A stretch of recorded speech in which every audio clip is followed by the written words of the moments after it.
I'm still taking Fnatic. Dish Soap is better than Setsuko. Soju is a meme. But him and Kiyun are on the same level, ...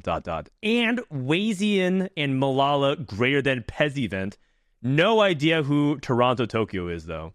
Does anyone here watch Setsuko streams? I find myself trying to watch him when no one else is on, but holy shit, I cannot stand how loud and obnoxious he is for a game like TFT. Soju has his moments, but Setsuko is like that 9% of the time and with no cam. Plus, him singing Taylor Swift all the fucking time. Hello, everybody. Welcome back for another episode of Don't Talk If You Don't Know, the official podcast dedicated to analyzing, reviewing, predicting, previewing all of the North American teamfight tactics competitive scene. My name is Frodan. I am your host, as always, joined by my co-host, Bryce Blum. Bryce, how you doing today? Rough day, rough week. Happy to be here. Happy to be here. Today's June 20th. 7:30 p.m. Pacific, and it's episode 49. We're almost at episode 50. This is our TAC Cup preview number 3 with 2 special guests. First is jdzielinski. You may have seen him compete in a lot of cups. You may have seen him as the Ascension of the Ages winner for set 11. JD, welcome to the show. Thank you. I'm happy to be here. Yeah. You seem really happy. You're like elated. What's going through your mind chat, right man. now?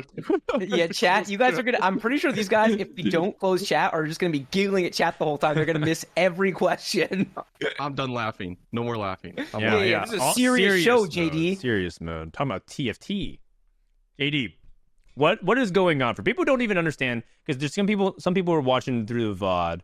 There's an army of emotes being spammed, and you're laughing about it. Can you give me a little history as to how you've become sort of this this symbol of TFT? I mean, I don't know. Like, I started streaming like, I don't know, last year. I mean, I haven't streamed in a while, but like I streamed a lot last summer. And like basically, I made like a Discord, and a bunch of like our friends from a bunch of like TFT players. We all hang out. And they basically were like, there was one of my like really early chatters, like when I only had like 3 viewers, like he was one of the guys, like Fwig, who was one of my like first 3 viewers, and he just makes a ton of emotes on my face, and now they're all being spammed in chat. So I had to close chat because I can't focus. Okay, well that's good. Shout out to Fwig. Did you guys wear shirts with your face on them in Vegas, or what were the shirts in Vegas? Yes, that was not my idea. I did not like it. Whoa, it seemed like your idea. Hold on. I will put the this fact that on your the face podcast. was on the shirt. We'll do live production. Ooh. Kurt, Fwig, somebody who has permission, post a link, and I need to see this shirt because we definitely need to see the shirt. How many people were wearing them? Oh, there were probably like 15 of us. Did you guys make extras, and can you get Dan and I some? I don't know. I think we have a few extras. I don't know. We might have given them all away. Oh wow. Okay. Next land. Dude, I don't have one. Yeah. Dan doesn't have one. No, I didn't get one because I wasn't staying at the Airbnb. Oh. All it's all good. All right. Sounds good. Welcome to the show. By the way, the second voice that you're hearing is Cambulee. Cam, why don't you introduce yourself to people who are not familiar and are seeing you for the first time? Oh, I don't know. I just played TFT, and now I'm here with my friend JD. How long have you been competing for, and what inspired you to get into competitive TFT? Oh, I mean, my first tournament I played was like set 7, but I would say like I started seriously competing in like set 9. That's when I like started studying with other people. Like my first study partner was Ashmu in set 9, just because like I knew him from Twitch chat and stuff, and then from Twitch chat, like set 9.5 is when I met like JD, and like I went to TC4 in New Jersey, and I met like a bunch of people there. Okay. So the local from that area? No, I'm from Seattle area actually. Wait, really? Yeah. These guys can we claim him for the PNW team, or how does that work? Does he have to physically live? Oh yeah. No, yeah. You can claim me for sure. Wait, where? I've just been I'm in California, but I'm moving back in like a week. Welcome back. Yeah. You just finished school. Excellent. Wait, that's actually really sick. I had no idea. You bring down the average age of our team by like 50 years. Very good. Oh, man. Eco says sound of Gangly rapidly approaching the stream at the mention of TC4. He's got to get it in, man. Riot stole his IP. They call World's Tactician's crown now. It's unbelievable. Think about the damages. Yeah. We could sue him. Let's do it. I know. I mean, yeah, we know a lawyer or two. Yeah, you took their IP and they took it back. Unlucky. Let's talk a little bit about the journey as well. Cam, you've been a set 11 grinder, kind of pushing the top rank. Some people are calling your ranks a little fraudulent because you cashed in on the double LP weekend event. Do you think that's fair to say, or do you feel like you're starting to really prove yourselves amongst the top players in TFT? Oh, I mean, like, it's really fair. Like, I'm actually so caught because, like, I'm pretty sure in like the double LP weekend, like I just got like 10 top 4s in a row or something, and then I just like sat for like 3 weeks straight. I played like 5 decay games, and then I was good to sit for like the cup snapshot. And then I like ran it down immediately after. But like, no, like I'm pretty sure like I'm like pretty consistent about making the snapshot, so I don't even think like the snapshot is like that fraudulent, because like I feel like I've proven that like when it matters to climb for ladder, I can climb. But wait, but then why does your lol chess graph look like it's a slope of -1? Yeah, I mean, like the LP corrections were coming in. Like, yeah. No matter what, if he takes a single bot 4, it's like minus 100 LP. Like no matter what he does, even if it's like a 5th. Okay, fair. Cam, how do you define yourself as a player? Because I want JD. How would you define Cam as a player? Like, what are his strengths? What are some things that he does well? Or how would you even characterize his play style? I feel like Cam is really good at like just picking his best line and like just playing to it like in like an optimal way, you know? Okay. Like I don't know, like I'm kind of stupid when it comes to TFT. I feel like I just sort of like I feel like I just play the game. It's like hard for me to like describe like what makes someone different, or like I don't know. Okay. Yeah, but I feel like he's really good at picking his line and like his like knowing. Yeah, basically. Okay, understanding the spot. I mean, that's a big part of it. Understanding the spot that you're in and like what is the best setup for it. Okay, Cam. Now, return the favor. What are some of JD's strengths, and what do you think he does particularly well? Maybe something about his play style. Honestly, I feel like JD is like very good at mastering like a couple lines. I feel like last set, like he was like definitely known for being super good at Heartsteel, and like he was playing like Heartsteel Z primary over like Ezreal like way before anyone else was playing it. And like I actually think that he was like probably the best Heartsteel player for like a bit.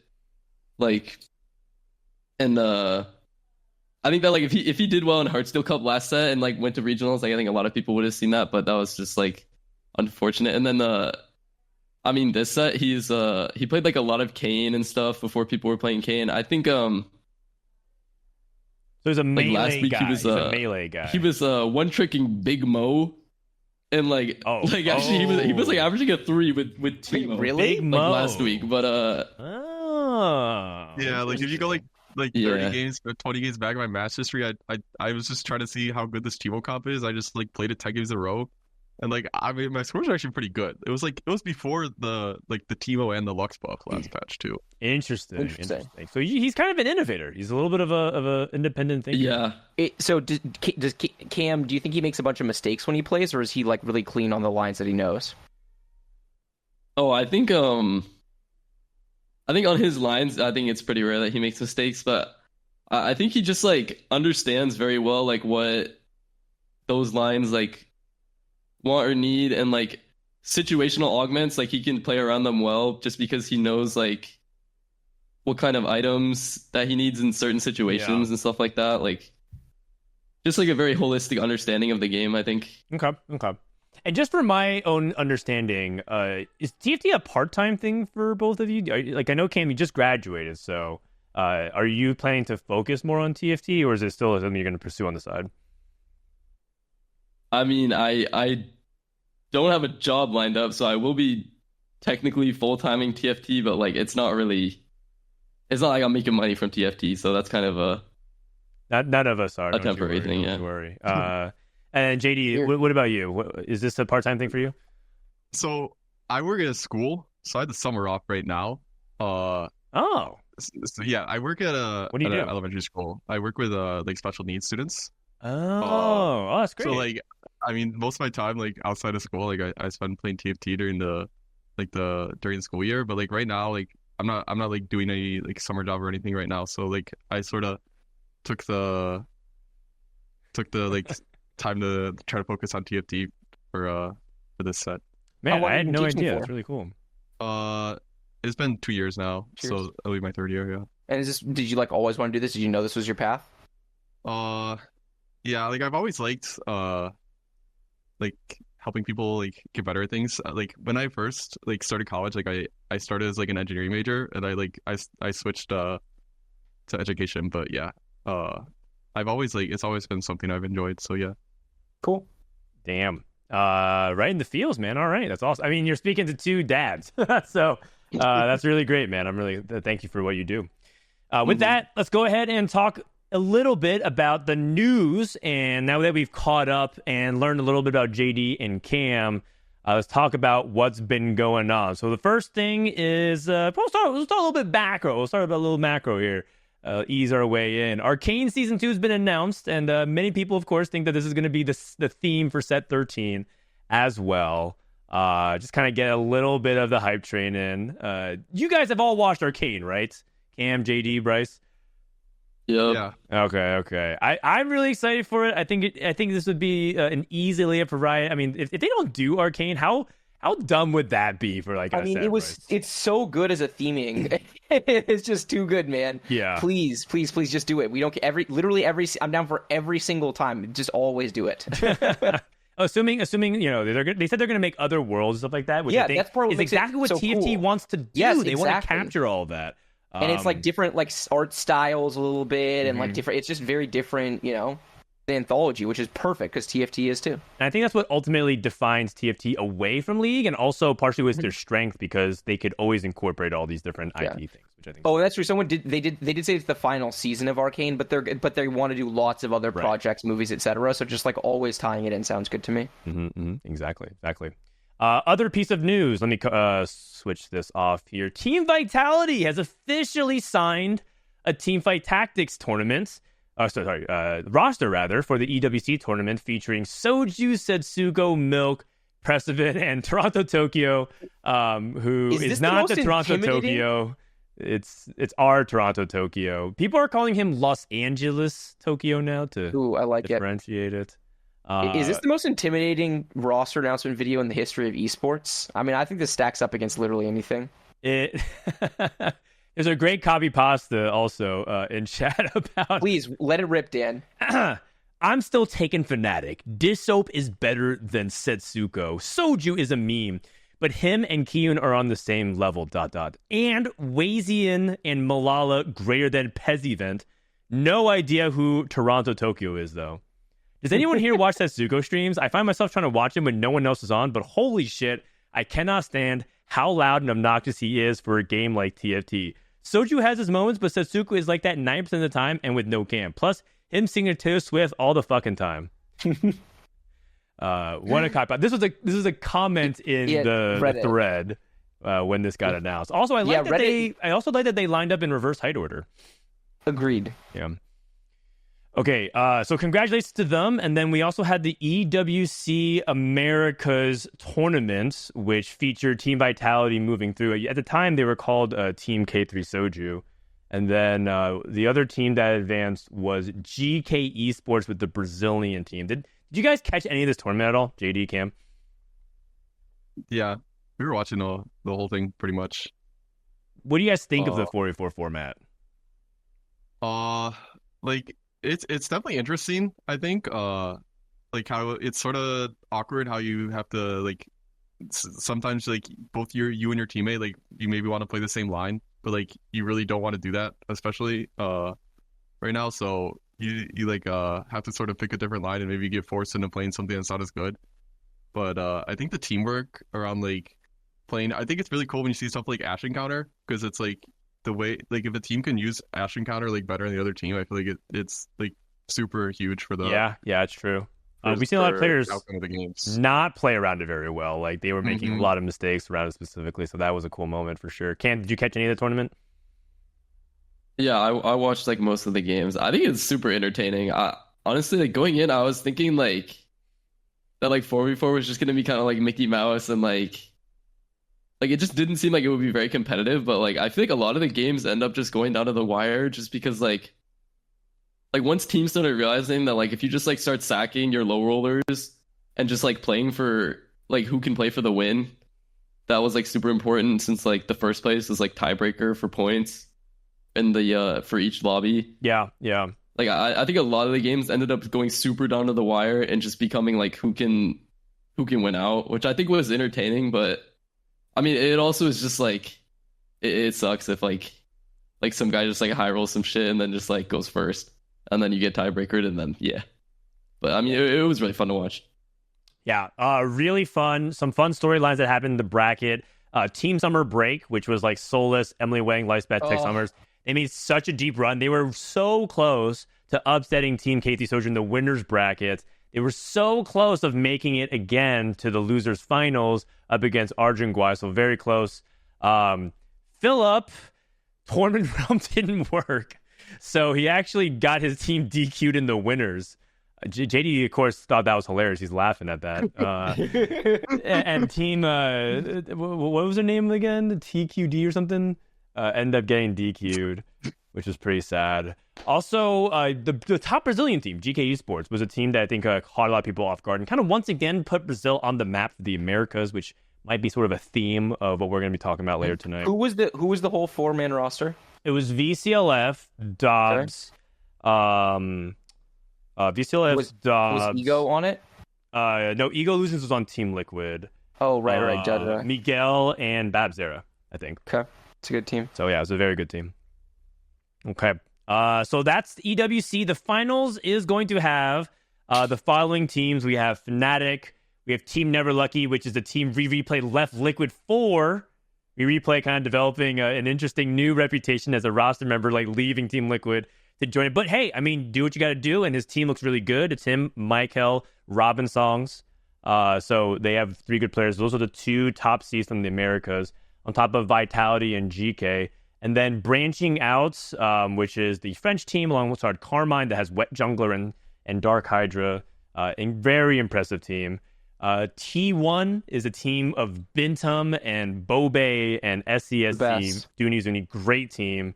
Yes, Bintum is a player we hate watch, but he's. I mean, look, if they're sending their best, they're gonna go fucking dead last, but they're sending their best, so you got to give them that. And Korea dominated the APAC qualifiers as well, so they had like 3 of the top 4 teams, or all 4 top 4 teams were Korean. So yeah, and then China just looks stacked across. I want to send Fnatic. I want Fnatic to send them home so bad, or Vitality. Either one of them, I'm fucking down. Yeah, the chat would be the best for that experience. It's amazing. Speaking of home, Mortdog has announced that he's moving to Washington. So we got the news. This is the news section, baby. Yeah, that's right. We're putting together our own 4v4 team. So Mortdog says he's no longer going to be in LA. He's going to move to Washington. But the big reason why he's announcing it, not just like, hey, it's my personal life update, but Mortdog's going to be offline all of July. So I believe Inigo said that he will be taking all of your complaints. He's in chat right now. He can confirm. So. Yeah. You can at him. His email is inigo@riotgames.com. Yeah. I actually don't know if it is or not, but if it is, sorry, Inigo. And before he did, he dropped us a patch, 14.12. Let's talk a little bit about the patch briefly. You guys don't have to talk about too much tech, but I more want to get like your feelings from whether or not you enjoy the patch, because it's opened up a lot more reroll lines. They buffed the costs to 3. So they buffed the 3 cost odds to 7, so now people can roll a lot more. They buffed a lot of 3-star stuff, Janna and Lux, for example, and now people are playing what they call Dragon Lord of Mumu, but it's actually kind of like a Sage Lux Janna reroll. So let's start off with JD. How do you think about the patch? Do you like it? And what are your feelings on it? No, I feel like I do not like this patch as much as the last one. Like, I feel like the last patch, like, there are way more playable, like, AD lines. I feel like most of the AD lines are pretty terrible right now. And, like I'll like, see lobbies I'm in where there's just 8 people with, like a Shojin or, like, a JD slammed on 2-1. And it's just, like, it feels like there's, like, more stuff you can play, like, you can play, like, Lux, Janna reroll, you can play, like, Faded and Lilia, but, like, I feel like there's way less. Like Ash is definitely a lot worse now. Same with like Kai'Sa's good out of like Fortune and like some specific scenarios, but I feel like it's just really hard to play any AD lines. Okay. And you like playing AD a lot, or you just want diversity? I just like to be open to slam like 80 items and not feel like I'm going 8, you know. Yeah. I mean, not yeah. JD, how much of this is influenced by the fact that your most recent scores are 8-6, 7-6, 5-7, 8-7? Dude, no. I know. I just woke up today and I just started averaging an 8. Like, I don't even know what happened, but like, it's fine. I'm pretty sure I was just playing tilted today. Like, I'm not really too worried about it. But okay. I mean, I saw one of your games. You got dropped like Three's Company into like a Philios pair, and like, I mean, that game I was just trolling. Like I should not have done what I did that game, but I was just mad at my 2-1 augments. I'm pretty sure. Yeah, I see. There was not a single augment I was offered that didn't average like a 4-7 or something. Okay. Cam, do you agree with JD? What's your thoughts on the patch? I think the patch is fine. I think like it's like a very small adjustment to last patch, but I do also wish that like like Kai'Sa and or Ashe were like a little bit better. I wish Kai'Sa was playable from like normal spots, but the problem is like if you buff Kai'Sa too much, then like Fortune just becomes too strong, and I think that they're trying to avoid that. So it's like they can't really buff Kai'Sa, but yeah, it's just kind of unfortunate the way that works. Okay, but you say it's fine because the diversity that I think there is a lot of diversity is good. Yeah, there's a lot of playable lines. I think the diversity is pretty good. Like Lilia is playable, Syndra is like, I mean, Lilia is good, Syndra is good. I think like there's a lot of other stuff that's playable. There's like a lot of niche stuff that's playable. So like I think like most games you'll be able to find an uncontested line or like a lesser contested line and feel okay about it. I think like the patches where you feel like your best line is like the same best line as like half the lobby, where like everyone's best line is the same line. It's just like it just becomes so bad. Yeah. But I think this patch, like you can kind of find ways to not play too contested and still have a good line, which I think is like pretty much all you can ask for. I mean, that's the big thing, right? You just have to at most play 2-way contested. 3-way contested is a death sentence for any comp, reroll or forecast, and that's kind of been the big MO as well. Bryce, have you been paying attention to the patch much? What are your thoughts on it? I don't really have a meaningful opinion. I just started today. It's been a busy week, so I haven't really had time. Okay. Yeah, I have a lot of catching up to do for regionals because I refuse to be ignorant for regionals, but I'm kind of in the dark right now. No worries. My beat on it is that it's kind of what Cam said. There's a lot of things playable in the meta, and if you actually like go ahead and as an exercise pull up every unit in the set, you're like, okay, like I know how to use all these units. The difficulty is it feels like they're really hidden behind augments and like specific openers. Sometimes it's not even enough to have an augment. You kind of have to have like an open for it. And if not, you don't really have much you can default back onto, especially if you have 80 items. So I think that's kind of what JD was describing, which is like, what if you're in a spot where you get no like strong hero augment, you don't get like a strong item combination, you're not getting like, you know, the crazy econ starts, and you just have to take like tons of stats or something equivalent of that. And you have like 80 items, you're kind of in a really awkward spot already, feeling like you're playing for like really far behind. So that's probably the weakest part of the metagame. Maybe Ashe just needs to be a little bit better. Maybe Duelist needs to be a little bit more consistent. But some people are playing Duelist in scrims. I'm not entirely sure how good they are. Maybe we have to rethink the way we actually approach the comp. So, and we'll see, because we got a little bit of tests over the weekend through Tactician's Trials, which let's talk a little bit about. Tactician's Trials, if you guys have been living under a rock, that is the qualifier for the Tactician's Cup. And these were the notable results of eliminations that we saw over this past weekend. The notable, of course, are people who've either made regionals in the past or have qualified or have made deep runs. So we have here with K3 Soju being the most notable elimination for day number 3. Soju is out and not able to make regionals. But then there's also other players, T-Lides and Malala, who also got eliminated. But the asterisk is they have enough qualifier points where in an extreme scenario, they can make regionals. But I think it requires a miraculous set of events. Correct me if I'm wrong. Yeah, when I was looking at the numbers, I was like, we're being generous. Yeah. It's like, it might be single digits. He's ready. For probability. Yeah. Yeah. JD, Cam, how are your guys' spots for regionals? Like, how well did you do this weekend? I think our spots are like, we're like in pretty similar spots. Cam has like 3 more points than me, I think. Okay. I think you make second day. It's pretty much guaranteed. But yeah. So you just have to make it to day 2 of this cup. I think it's something like around that. Like, obviously, do better. But are you guys? I don't really know. Like, I keep looking at the numbers, like, and I can't really tell, like, because there's so many different variables, like who top 4s and everything. So like, you can never really tell. Or are you like, guys the only exactly people what in you your need. group that you feel like have a good chance of making regionals? Or is there anyone else who is? I think it's just us, right? And so, do you guys play together all the time? Like, are you your primary study partners for each other? You play golf with your friends. I mean, yeah, like, I mean, we kind of just chill and call with like a bunch of people, like, yeah, people that are like out of trials, out of regionals. Like, it doesn't really matter. But I think me and JD have the best spots. I mean, I think mathematically, like, TLIs can still make it, but it's like it's pretty improbable, not too likely. Yeah. Nature's tweeted like an hour ago about like the cutoff will likely be between 190 and 202 points. So I think based on that, we have like a pretty good chance to make it, like, even if we get day 1. But I don't even. I need to look at how many points you get. For day 1. I mean, the big surprises, TLI is getting eliminated, but perhaps the biggest story of the weekend was that Malala did not make it past day 2, which is big. Even if Malala got to day 3, it would have increased his chances of making it, but all Malala had to do was get to the final weekend, and I believe that would have put him in the prime position to qualify. And as you guys have heard throughout the set, if Malala had made it to the regional finals, he would be guaranteed to go back to the World Championship.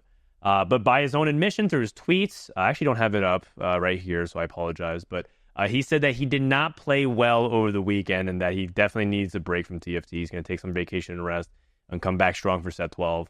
And I agree. I watched a lot of his games. We followed like half his games throughout the weekend, and at least for the first 2 days. And it was not looking like the same Malala. It just looked like different. The way some players were describing is that he was playing like not to lose as opposed to more playing to win. I'm not sure if that's exactly how he would describe it, but I do see what people are talking about when they refer to it that way.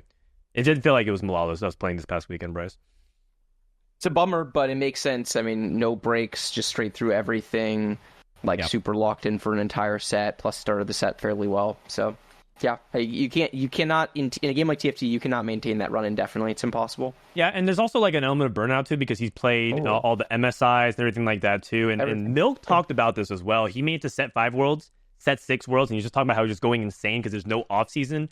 Because guess what happens after Worlds, guys? PB drops the following week. You just get no time to focus on anything else, and the stress and the pressure. And like, this is the first bad tournament Malala's had in since set 9, is what I said. So like, it's been a while. So it's just rough that it happened at a moment where he needed to be really, really clutch. As for Kurum, by the way, Kurum doesn't make it through, which is another regionals without Kurum, which was really sad because you saw what happened last set when it didn't happen, and it really crushed him. But the good news is Kurum has said that he will come and join me and Bryce for the co-stream for regionals coming up in a couple of weeks. So we got that to look forward to. I'm going to make this a little bit bigger, actually. So this is the regional AVP for what happened in days 1, 2, and 3.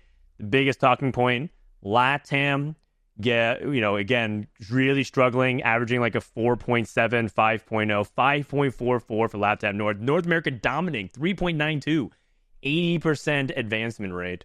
I kind of want to hear from JD and Cam, from your guys' observations. Do you guys feel like the hate for LATAM and BR players right now? They're not hating like them directly, but they're kind of hating having to play with them. Do you feel like that is overblown, or do you feel like it's kind of justified seeing like how this field is actually playing out? What do you think, Cam?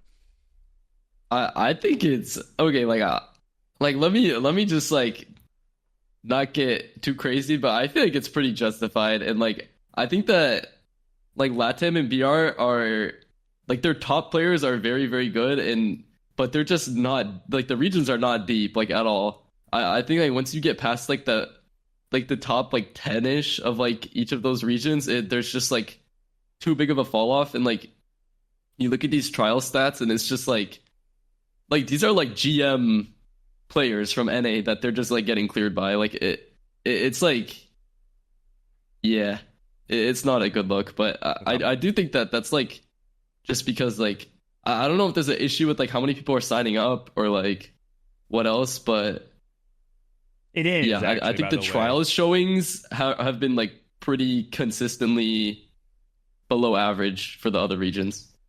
I heard a really interesting stat that there are more people signing up for their sub-regionals than the actual events themselves. What that means is there's a higher density of like higher ranked players that are signing up for their local like LATAM only or Brazil only tournaments than for the Tacticians trials. There's a big disconnect. Like it doesn't even look like their own players are trying to play. At least a lot of the players who are higher ranked are signing up for it. So is it because of the format? Is it because of the scheduling? Is it because of communication? Is it because the website is hot trash? Maybe all of the above. Could be any of those reasons. Who knows? JD, have you played any of the first weekend trials at all this set? No, I haven't, because like at the first one, I mean, I won the Ascension of Ages, so I auto-qualified day 2, and then I top 4'd the first cup, so I auto-qualified. So I haven't played any of the first week, but I've watched all the first weeks. Like I've been watching my friends playing them, and yeah, it's pretty clear. Like some of those things you see is just like you would never see. Like I remember I was watching last weekend on your stream when Milk pulled up the guy with like the Edge of Night Gnar slam on the faded board. And that was like his only item slam. Like you would never see that in like a high level game. So it's just like it's like the level of play of the players past like the top players, like Cam was saying, like the top LATAM players and Brazilian players, like they're really, really good, and they're definitely on the level to compete with NA. And I think it's really good for them that they get the opportunity to show like how good they are. Okay. But at least for like the trials week 1, it feels not great for the players' sake. I do want to say one thing is that I think we do respect the top players from these regions. I mean, we were picking them to be favorites to do well in EWC qualifiers. We draft them in fantasy. We can't speak highly enough about some of these players. I deeply respect, especially some of the LATAM and Brazilian players. But we're talking about the depth of regions, I think. I think some people take it personally, like, wow, you're just like, are you like being like racist or anything like that? It's not really. It's about the field of competition, and more importantly, whether or not it feels like players' times are being valued, which does not feel like the case with the current format. So I think that's where a lot of the criticisms originate, and I hope that's how it's interpreted as opposed to like, anti-LATAM, anti-BR. Okay, that being said, this is going to be, by the way, one of the last few times we're going to do our power rankings that excludes LATAM and Brazil. One thing that we want to talk about is that I think moving forward, Bryce, we haven't locked it in, but we're really openly thinking about the idea of power rankings for the Americas moving forward. For regionals, we have to. It feels silly to not allow the other Americas players to be ranked for regionals. So I think this is literally our last ever ballot that's just NA only. And then I think starting next one, it'll always be full Americas. Okay, all right. Don't you think? I didn't think about that way, but I like it. So here, you guys are sitting into the boardroom. Our boardroom of 2 people. There you go. All right, so let's start off with the snub list, the people who received votes but did not place. The cutoff was 38 points. And so without further ado, let's go ahead and look at them. So Goobumps, the first person that's outside looking in, but it was a pretty significant gap, 25 points to 38. Then we had Bosso Skills at 21, Kiyun at 13, Toronto Tokyo, I still don't know who that guy is, at 11 points. Cambulee getting 7 votes in 20th. Rain, Bruce, Emily Wang, and Ramblin' getting votes as well. The way this color-coded, green means at least 3 or more people. Yellow means 2 people voted for you. And orange, in this case, it's Bruce. Only one person, that was Gangly, that voted for him. Also, Emily's number is a typo. Sorry, chat. Emily only got one vote. That's right. Emily only got 1 vote. It was from Robin in 15th, and then I think I mislogged Dish Soap's his like 12th place vote was supposed to go to DQA. So DQA should have had some points here. I voted for Emily Wang at one point. And so I threw Emily 4 of Dish Soap's points. Okay. Oops. Okay. So we messed up the tally. So DQA should be on this list as well, but he'd be just right above Ramblin' in that case. This is why you should never do data entry sleep deprived, by the way. Cautionary tale. Let's talk about the first with our guest here. Cambulee, you're here in 20th. How do you feel about that? Does that feel fair? I mean, I think it's pretty fair. I think last time I was like 22 or 20 something, like on the Snubbed List. So like, I don't know, I'm moving up. Okay, that's true. Also, like, I think I voted for myself, so like, I don't know if I'm actually moving up. Yeah, you definitely get benefits by getting to cast a ballot. Wait, we should pull it up, Bryce. Who voted for Cam? I did. I was just doing that. Well, JD did. Hey, so Cam got votes from himself and JT. You're right. These are the two guys. And then Malala. Malala gave you a vote. So hey, they're Malala, the only person not on this episode of the podcast. So how do you feel about that? Malala's got you the vote of confidence. Yeah, I mean that's the homie. Yeah, I think like I feel like people just kind of like open up the ladder and then just like see where people are ranked. So like I don't really take it too seriously if they're like voting for me or if they're not, because I think I got like more votes last time but I was like sitting on ladder after double LP weekend. So like I think that like in terms of like how I actually feel about my skill level, like last cup compared to this cup, I feel like it's pretty much the same. I don't think that I'm like more informed or less informed or anything. Yeah, I was one of those people. I voted for you last ballot because you did so well on double LP weekend. I was like, yeah, like who knows, man? Like, look, the thing is, everyone recognizes double LP weekend, and so a lot of people try to climb, and not everyone did. If it was so easy to hit 1900, way more people would have done it, and you were like 4th. So I thought that was really impressive.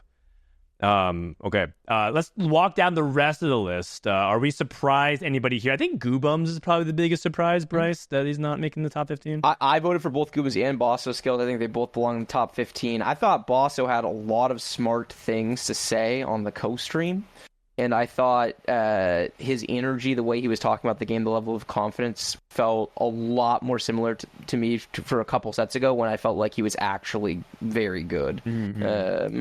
So it would not. I think he's a volatile player, an emotional player, and so it depends a little bit on how things go for him. But I think if things are going well for him, I think he will do well. I actually rated him pretty highly. I think I rated him like 9th or something. You gave Bosso skills 7 points. You're the biggest Bosso believer alongside Malala. I've always been kind of a Bosso believer. You can go back and look. I have ballots from a few sets ago voting for this guy. I think when he's on form, he plays really impressive TFT. He's also a person that like really thrives off of having an advanced meta read. So part of the reason why I think you have that feeling is because he was one of the people pushing for Dragon Lord Amumu last week, right? Trying to claim it as his comp. We had a long debate on it on our stream. But either way, the takeaway with it was he's usually ahead. So what does he actually know going into the weekend that other people don't? I think that's a big question. I put Bosso skills on the ballot. Robin did as well, and Gangly did. Gangly was a little bit of the tri-state vote. So 5 voters. Malala also gave him a bunch of points. Yeah. You and Malala rated him very highly. Kiyun got only a few votes, but the high votes. I voted for Kiyun, Setsuko voted for Kiyun, and Malala voted for Kiyun, but we gave him a lot of points. I actually put Kiyun as high as 10th, which might be a little bit high, but I had to do it kind of rushed. I think if I would do it again, I'd put him down like 1 or 2, but I still think he's in that range. I think people really underestimate Kiyun in these kinds of metas. I think they really do. And these kinds of like figure out what you want to do, commit really early, and then like play a line. And more about execution stuff. I think Kiyun is very, very good. I think the end of the list is really, really hard right now. Very hard. Yeah. And then out of all these members, Toronto, Tokyo, Rain, Bruce, Emily Wang, and Ramblin'. JD, talk to me about one of them. One of these players you think are most likely to break out this weekend.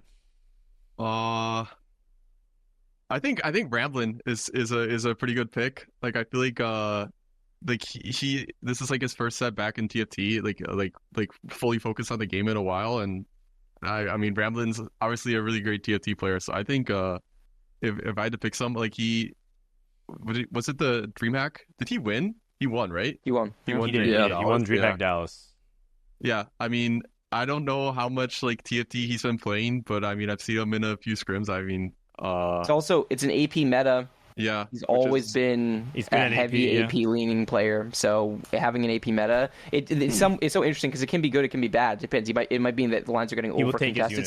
Some of his best patches have been when people didn't want the units and he knew how to make them work and other people didn't. Yep. You also voted for Rain, JD. Any love for Rain?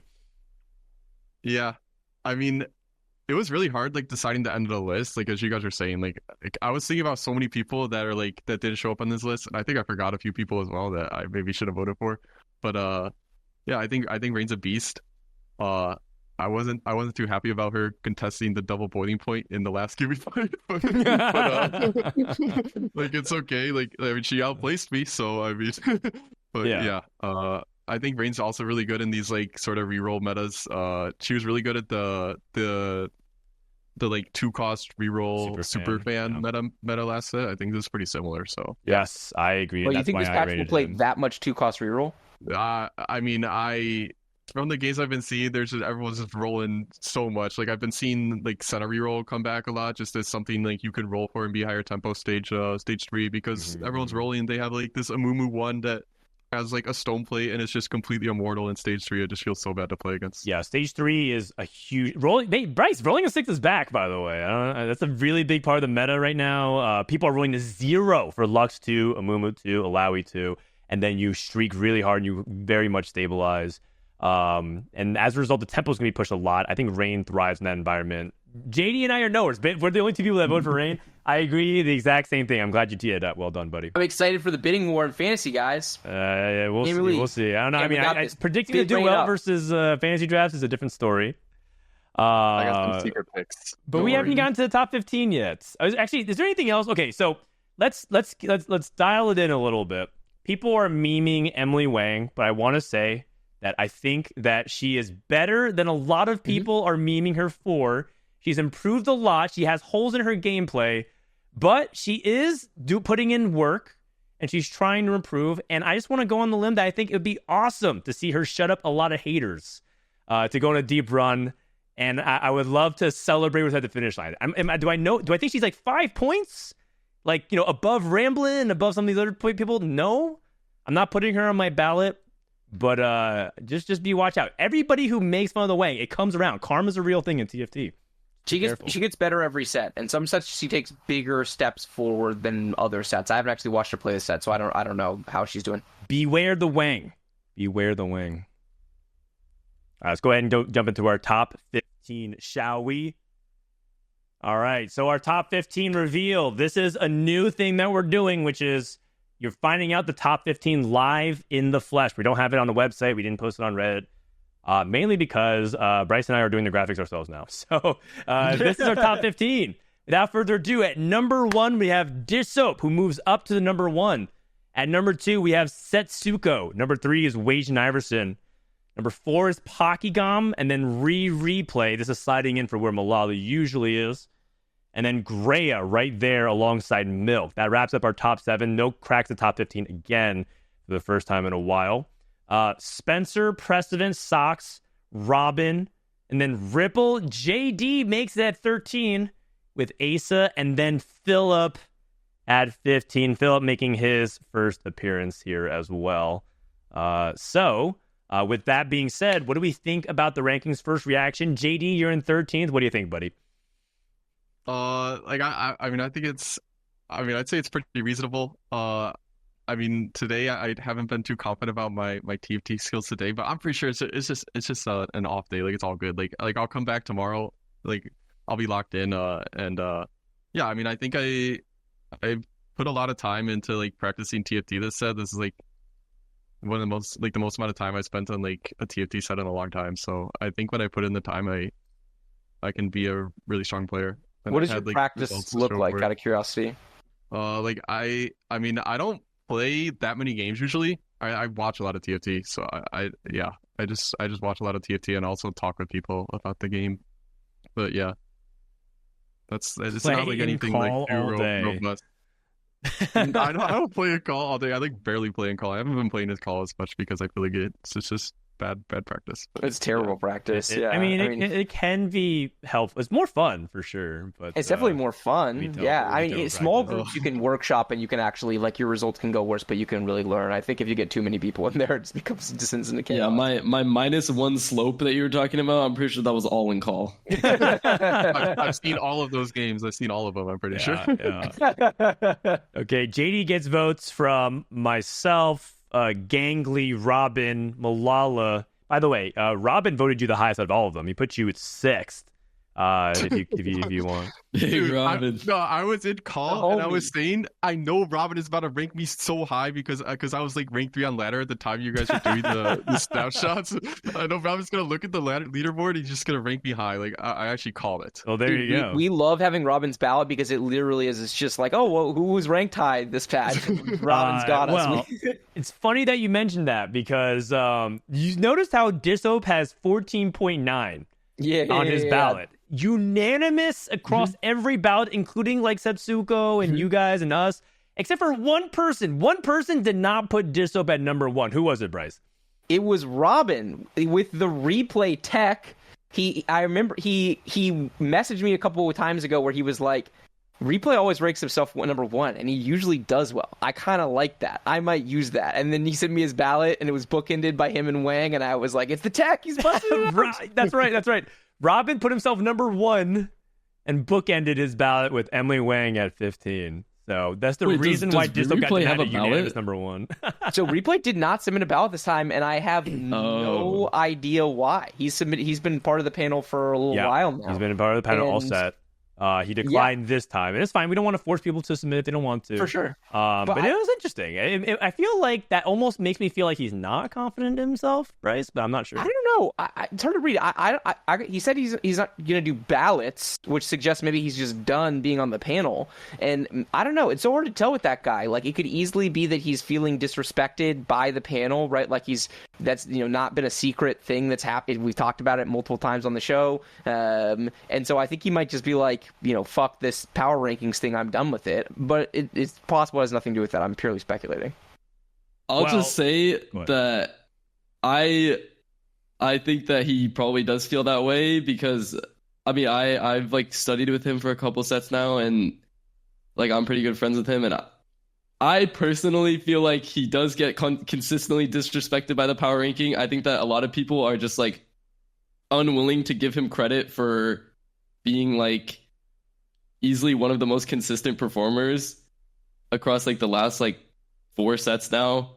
And I mean, like I feel like ranking it, like him being ranked at 5 even right now is just like disrespect to how he has performed this set, last set. That's interesting. Okay, so what do you think he actually said? Not that I'm disagreeing with you. I put him at 2, and I think that he's at 2 right now. I think that if you rank him outside the top 5, I'm pretty sure you're just smoking something. And I personally think he should basically be in the top 3 every time unless he falls off a cliff. Yeah, I mean, I actually agree with that. I always put him in my. I think that there's a clear tier 1, and I think he's in it. And I don't know how you justify putting him outside of it at this point based on the consistency of results. But I do think there are reasonable arguments to make based on an individual patch about who we think is stronger. I think a lot of people do default to him lower. And to be honest with you, the reason why I default to him being lower is because I think it's really hard to judge his form.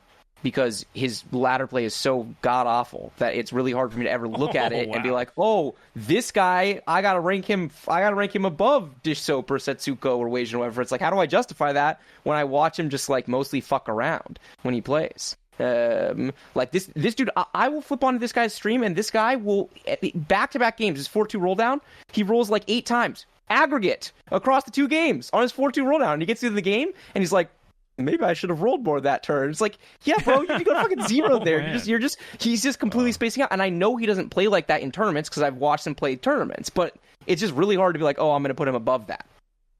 Okay. Yeah, I do see what you're saying about how it can be hard to judge his form just because like he just trolls on stream, and like I've watched him play like in call, or like I've seen like his games off stream when like we're reviewing.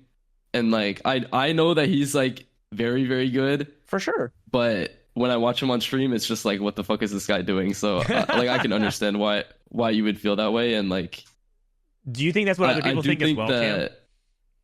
I mean, like, I don't even know if half these people have like watched his stream, but like if they have, like, it wouldn't help his case. But I do think that a lot of them kind of just look at ladder and see that he's like not as high on ladder as like other people. But like he makes every snapshot. He always like gets the bite of the cup. I think the only time he didn't was the first cup this set, and he was on vacation. Like he didn't play like the whole week before the snapshot because he was just on vacation, and then he came back and made it through trials. He got day one to the first, if memory serves, the first trials of last set. It was before we did it, or was it 2 sets ago? Maybe it was 2 sets ago. Set 10.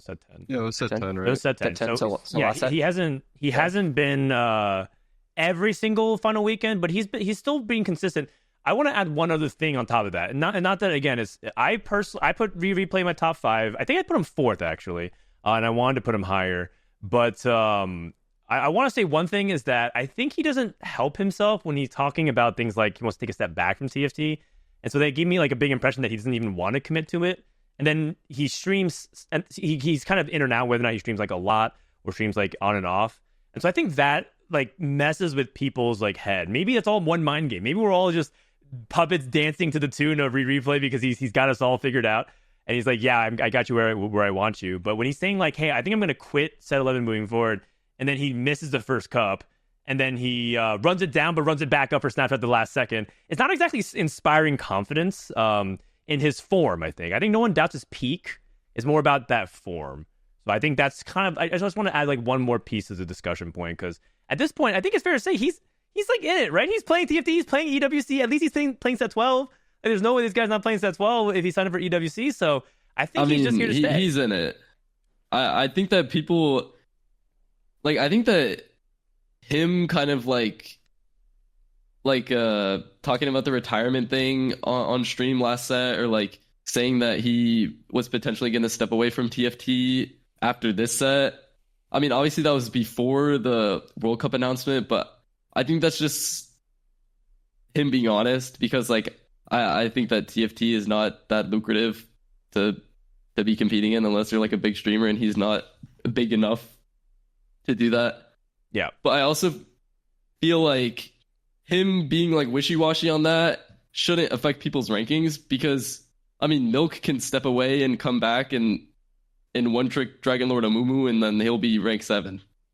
I think that people just kind of are unwilling to respect him. Yeah, that's totally fair. I think that is. Yeah, I think it's really clear there are players that for whatever reason are able, like Weijin did not have trouble like gaining the respect, right? Like he played well for a certain amount of time, and everyone just said this, universally agreed, this guy's a monster. And I think it's super fair to say that replay has not gotten the same treatment despite having a resume that looks similar. And I did that whole fucking, I don't know if you saw the like 15-minute monologue on whether or not he's tier 1. So I think there's fair distinction between Weijin and replay, but it's not a wide gap at all. Yeah, and I think also for what it's worth, Weijin is kind of on his way down in terms of results, and I do think that is worth calling out that he has not really performed this set. Yeah. His results are 113th in Cup 1 and 38th in Cup 2. Nothing too crazy. He did participate in the trials number 1 where he got top 4, but it's arguable that he shouldn't even be in that spot, right? And so I think it's worth, I'm glad you brought this up, Cam, first of all, because I think bias does exist. Power rankings are all opinions, but I think it's important that we also hold them under scrutiny, especially ones as set in stone as, you know, we kind of have like a 3 that would just take turns being like moving up and down. I would love more parity. I would love to have more reasons to put replay up there. And I think replay's on his way up. He should be probably even higher, at least based off what I've observed. I think Weijin probably should be a little bit lower. And I think we can just leave it at that. I think we should weigh in on this point that Asa made in chat that a lot of people paste it, which is, I'll say your power ranking isn't just your skill, but also your personality. I think that's true to a certain extent. I think it's slightly more complicated than that, but I definitely agree that personality overall weighs into some amount of the voting from some of the ballots. There's no way that that's not factoring in. Okay. When you say personality, Are you saying that like just people just like Weijin more? Yeah, I mean, I don't think I'm not talking about it in a black and white thing where I'm saying, like, I think that this player specifically gets more votes than that player because of their personality. But if the question is, do I think that Replay's personality and the way that he's interacted with a lot of people in TFT influences voting around him, I definitely think that it does. Okay, interesting. All right. Well, either way, Replay, I think 5th is good, and he's moved up a lot because he was kind of in the middle of the standings there for a while. So regardless of whether or not he wants to participate as a member of the ballots, he did get a significant amount of votes, and he is in there.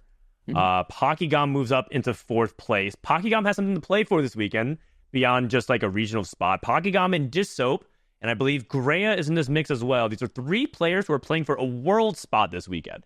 For these 3 guys, this is their worlds, because if they are able to finish number 1 in qualifier points, they automatically guarantee a spot in the World Championship even before regional starts.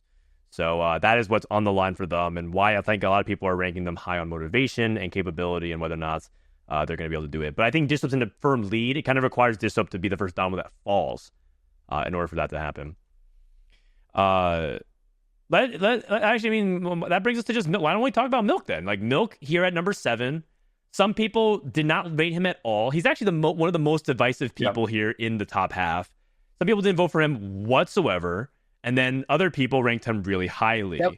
So that's actually it. It's the most binary individual we have ever seen in the history of the rankings. I don't even think it's close. There are 4 ballots: Gangly, Malala, Cam, and JD, who all left Milk off.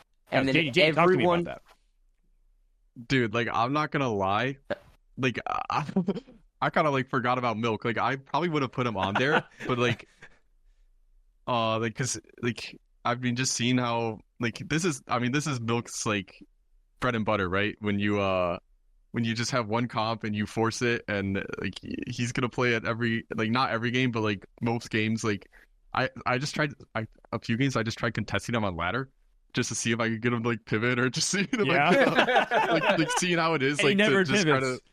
No. Yeah, he went first in my game. I was like, okay, I'll just contest him next game, see how it goes, and then I mean, he played like Arcanist, and I think we both bought for it, but I see. but yeah, so I think this is like something that you, like, when Milk plays like this, you have to definitely be scared of him. Like, I bet if I could redo my ranking, I would for sure put him on it, just based off like how well I know he can like play these sorts of comps, like.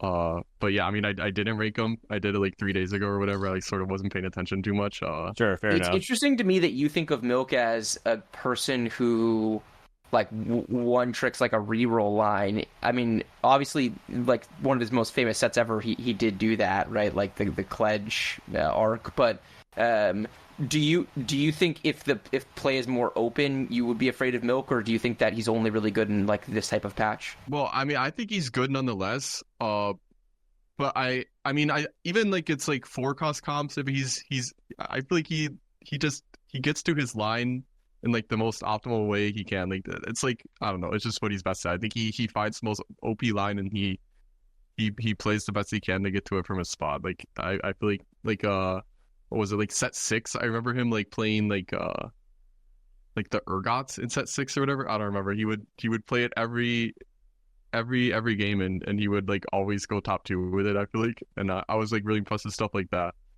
So yeah. So I don't think it's just reroll or whatever, but I think when he has one line and one specific line, and he just gonna someone just talked about the Kaisa in set 9, like the challengers. Yeah, Yasuo Kaisa 3-5 like send it for like, he would play 2 Kaisas on his board, and he just, yeah. Okay, Cam, you didn't rank Milk. Is that a spot issue? Did you also forget him, or what? I didn't forget. I think that, like, if I did the ranking today, I would probably put him on. I think that like his comp is a lot stronger than I probably thought it was a couple days ago. I kind of was under the impression that he was just gonna one trick it, or like when I did the ballot, I was under the impression that he was just gonna one trick it and have mixed results because people were also going to be trying to one trick it. But I don't know. I think it's really broken. So he might just yeah. I mean, he might just like people might just be scared to contest him because they know he's gonna play it, and then he might just get it for free in a lot of games and getting free top fours those games. So I wouldn't be surprised if he did really well, and I would probably put him on my ballot if I did it today. Fair enough. And I think that summarizes very well Milk's spot right now in the tournament. I think why people are rating him very highly. First of all, I want to say this is probably the first time Milk's like really one-tricking something in a while. He didn't play set 10, but the last time he really did one trick, I think, was Challengers back in set 9, the way he kind of played like 20 out of 20. And prior up to this, he's made it to all the date. He's played every single Trials, by the way. He's grinding it through. And he's been playing mostly just like whatever comp he can. He's been playing flex, and by his own admission, he's not like in peak form. This is the most that he's trying, and he's specifically kind of locked into one comp, the Dragon Lord of Mumu stuff. Let's see how he does. I'm excited. I ranked him really high. I think I ranked him 3rd. So I really do believe in Milk. I put him over Wei Iverson and replay. It was kind of a toss up there at number 3 for me. Can we look at Greya really fast? Just because sure. I'm genuinely curious. Has anyone here watched a meaningful amount of Greya's play? I watched him through scrims and ladder play. I've never like talked to him directly, but I probably watched about 25 games of him. Okay. And so what are your impressions so far? That's like a lot. That's a decent amount. You could really tell he plays with Pokygom. That's all I'm going to say. Because he has so many weird ideas. And he also is a person that also doesn't do a lot of things that catches me off guard. Like, it's more about what he doesn't do when I think the play is obvious. He makes a lot of unobvious plays, and it pays off later because you see that he actually had a layered plan of like how he thinks. And so it makes me think, I have never talked to him directly about the game, but it makes me think that he's playing around the game in a much more thoughtful, deep level than a lot of other people who have surface level. Like, if Robin sees 5 components, he's going to slam something. If Soju sees 5 components, he's going to slam something. It wouldn't surprise me if Greya doesn't slam things and then like is playing around the potential encounter or doing something like really weird or keeping lines open. He's really, really good about that kind of stuff. Think deep analysis, thoughtful TFT. And it becomes more apparent the more games you watch. He does have some really like crazy ideas at times where he kind of overcooks. But I mean, I think that's maybe because part of him wants to play that way or he's just trying out things. But he's fine on the meta lines. And I think when Pocky sings praises about him, I see a lot of that. His tournaments this set have also been super consistent. He's been like day 3 making the semifinals, right? The top 16. So it's like there's no reason not to continue to watch him continue that momentum and disprove it. Sort of working kind of the inversion of what Cambulee was talking about replays. Like, why are we giving so much credence to a guy based off reputation? Because we love Pokygom and what he does for the scene, and we really respect his opinion. Kind of having that vouch versus replay who kind of has to vouch for himself. You have his friends coming on the podcast trying to vouch for him, and yet there's still people who like openly say, "Nah, I like no thanks." That's exactly why I brought it up, because I can't remember anything ever like this, honestly, where a player rose in the rankings this quickly. And we've had players that have performed this well over the course of a set. And, like, for example, if you go back to set 7 when Rain Plosion was the player of the set at the end of the set, and you look at the power ranks of the set, she was really, like, largely disrespected across the entirety of the set on the rankings, despite the fact that she always did well. And I think we've had plenty of people that have had multiple cups in a row as well as Greya's had, but never have we seen someone fly up the rankings like this. It feels like it's just off the Pocky vouch. I mean, Cam and JD, have you guys watched a meaningful amount of Greya? Is it based on your feeling of playing with him in lobbies? Where are you coming from? I've talked to him a couple times. Him and Pocky and Kurum like joined our study group at the start of the set, and so leading up to the first cup and the second cup, they were kind of reviewing with us.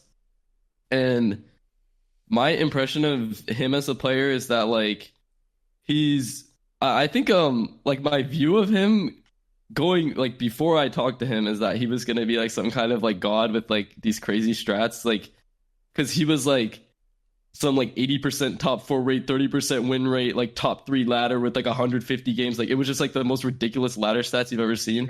Yeah. And like honestly, I think after the review, I kind of felt like he was just like a very, very solid player and like just didn't really make that many mistakes. And I think that a lot of the review was just like him and Pocky arguing about different stuff, but like That just makes me think that like they're always thinking about the game and thinking about different ways and always considering their different opinions. I think that he's a very, very solid player, and I do think that he deserves to be ranked high because I think a lot of the rank also has to do with like it's my understanding that he was like ranked pretty high like in like set 5 or something. Like he like played before. Yeah. And he was like pretty good under Melton Hart, but I wasn't really around then, so I wouldn't know. But I think that like if somebody was like good back then and then they came back and they got the vouch, like I don't know, it's a lot of things working for him. Okay. And he did start off at 10 and now he's here at 6. But largely I think just due to the absence of some other people who like were in spots of him as well. That is worth noting. Some people are just kind of falling into place because of that. Okay, so then out of the next batch of people, Spencer, Prestivan, Sox, Robin. Actually, and quite frankly, this is a really close batch of people after Spencer. Like from 9 down, it's just like a few, 2 more ballots could probably swing things opposite way, which makes it feel like it's all kind of interchangeable. So I want to go to JD here. And the second half on the right hand side, between Prestivan down to Ripple. Talk to me about your favorite player here in terms of like what you think, how high their stock is. I'll pick myself. No, I said to Ripple. You're right. You're right below that. I put Ripple at like 6 or 7. I'm pretty sure. In my rankings, I think Ripple would be like my number 1 pick out of these guys. Like, did he play the first 2 tourneys at all? He didn't, no, right? He didn't. Nope. Yeah, but he just came back to the set, and all of a sudden he's already like 1,500-1,600 on ladder. He qualifies for the 3rd week, which is like, or the 2nd week, which is like really hard to do when you haven't played the set at all. I feel like he's been so much of a beast in like last sets, and he's super good at like minor positioning things that I feel like give him an edge over other players in terms of like 5 streaking stage 2 and stuff like that. And that's what I think most highly of him. I agree with that. I agree with that. That's Ripple's specialty, and I think right now there's a lot of that in the game. There's a lot of subtlety in positioning that can make or break, especially when melee carries are in the game right now. Like there's Reaper and Yone, who people still can't really figure that out for the most part. That's a really tricky melee unit. Wouldn't surprise me if he's got some tricks up his sleeve. Okay, Cam, you go next. Out of this like batch between, let's go all the way down even to Asa and Philip here. Who in the second half do you think you're either taking the high on stock or you think it's like underrated? I mean, I gotta go with Philip. I think outside of Ripple, I think Philip. Obviously, he won the first cup, but I think that he's just like a very good player, and I think that he is like I know it's his bit, but like I think he's actually so humble for how good he is, and like he won't vouch for himself, even though I think he's so good, and I think he's started to pop off more as a result of him like working hard and over the last couple sets and slowly improving. So I would say Philip. Okay. I think that, I mean, he's also playing for like a regional spot. I think he's in like a pretty good spot for regionals. So his ladder stats are looking great right now, and Philip, he's I think 1,600 LP right now, so he's doing fairly. Yeah, he had kind of a reputation for like bombing scrims and then like turning it on for the tournament. But his scrims are going pretty well as well too. Like at times, like some games I see him doing really well. So I like that pick. I think Philip could do really well. Wait, his snapshot climb was also ridiculous. I think he was like 1K or like 1,100, and then in like the last 2 days, like over the weekend, he just went plus 500, like 20 straight top 4s, like something insane, and then just like got the bye. So like yeah. Pasisco says, Philip is not being very humble in Discord right now. I believe that. I mean, these Discord servers are just funny. Bryce, your turn. Talk to me about one of these players that they haven't mentioned. It's really the people that I want to talk about. I mean, I guess I'll talk about Sox. I mean, like he's done so well this set. Something about this set seems to really agree with the way he's approaching the game, and it's felt like he's had meaningful edge meta-wise both tournaments so far. I've made no secret of the fact that I thought we would maybe never see peak Sox again, and this is the most competitive Sox has been in a very long time, and that makes me very excited because I still think Sox, if he ever is actually in peak form, is a tier 1 player in North America. And I think anyone who doesn't think that never watched peak Sox, quite frankly. There's no doubt in my mind if he gets back to that, like the skill ceiling that he has, that he's one of our best. Yep, fair enough. Player I want to kind of call out is Precedent. I've been kind of down on him, and then he showed up pretty well for the last cup. I want to see more of that. I mean, I'm not saying that I think he's going to do well. Right now he's on my watch list because I took him off the top 15 for a couple of ballots, but everyone was still putting him on because he was underperforming. Let's see what he's got. And he has a little bit of the chip on his shoulder, right? He couldn't play EWC because of his points. They had to pick up Toronto Tokyo instead. That's why he's on that roster. They wanted to play with Precedent. Let's see what he's got going into this weekend. All right, I would love to spend time breaking down even further, but let's move on to the agrees. So agree, we throw out in a statement, and we ask the panel if they agree. So this one, to start things off, is a take that Asa made the power rankings in chat. He actually asserted this throughout the weekend on trials. He's the top player, not exactly, it's not verbatim, but this is a summary of it. The top player edge in Tactician trial field is massive. Top players advance 90% of the time, 90% plus. So it's like over. And I kind of want to ask, is TFT that big of a skill edge in these kinds of open fields? 90%, that's a huge one. So I want to ask people to agree. Cam, start us off. I mean, honestly, I would agree. I think that this weekend, for some reason, there was more top players that kind of got shot down compared to the previous trials. But I do think that the top, like in general, if there were to be like 500 trials played out, I think that 90% like would be top players advancing. I think I would agree. Oh wow, that's huge. Okay, JD, what do you think? Yeah, I agree as well. I think last week was definitely anomaly. Like there are a lot of really good players who didn't make it, but I think on average, yeah. But I also think there's like definitely ways to improve your like advancement rate out of the tourney. Like you have to play differently, I think, if you want to like increase your odds of making it out of like this first week. Like I mean, Rain always does super well. Like she'll just go and win every single game she plays the first weekend. And that is pretty obvious when you see stuff like that. She's a known pub stomper. She's been doing this her entire career. Yeah. On the post game. So good at taking advantage of the lobbies being weaker than her and just constantly converting it to first places. Mm-hmm. Is it JD knows all the about Muppet that from Slayer? His Ascension of the Ages, abusing Kaisa against Emerald players. I have to talk about it. So basically, JD posted like an average of like 1.2 at Ascension of the Ages. Like literally, it's like 1 1 1 1 1 2 1 1 1 like 3 1. It was something ridiculous. But if you look closer, it's because Ascension of the Ages allowed open sign up, so anybody can sign up, and so there's legitimately platinum players in the lobby. But because they do the worst, JD was doing better, so he would be like top seed with the bottom seeds.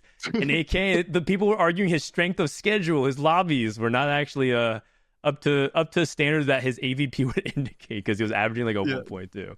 Dude, they got the second game of the first day. They got like the seeding wrong. I remember it was like B, Rain, and like every single player in the lobby is like a challenger player. Like Kipix was in there as well. I remember. Yeah.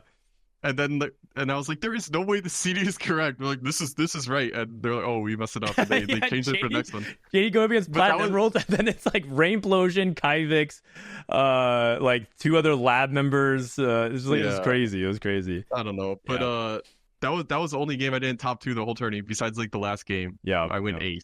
All right, because you tried to lucky reroll. Pause incident. It was lucky pause, Kabuka. But yeah. All right. By the way, this quote was by Rainplosion. Thanks for submitting. Sorry, I didn't ask Bryce. What is your opinion? I mean, I guess it depends on how we define top players. Not to be like overly lawyerly about it, but like I'm pretty sure that if you were to send Dish Soap into opening weekend of every single cup, for the last 4 sets that he would not have gotten eliminated once. I think that if you approach the game conservatively and with the level of edge and cleanliness that a person like that has, that there are so many decisions to make in TFT that he's actually legitimately low roll proof in that scenario. But I don't think that's the case for all styles of play and all players. I think some people are better at leaning into being good in these types of formats. Like, for example, if we were to do power rankings for opening weekend, I would power rank Rain really highly, like more highly than people that I didn't put her in my top 15, but I would put her in my top 15 in that, because I think it's a little bit of a different skill set. So I think true top actually is, I probably do agree with this, but I think the way we think about this question, like kind of the known commodities, it's probably lower than 90%. And most of the time when they get eliminated, it's something like Malala, where it's kind of a deserved elimination. Most of the time when they get eliminated, it's like, this player is obviously better than the competition, but they're not playing like it right now. Right. Their peak performance, which I think people tend to measure TFT players by their peak as opposed to their average or even their floor. Part of what makes someone like Dish Soap scarier is that his floor is so much higher than people's worst days.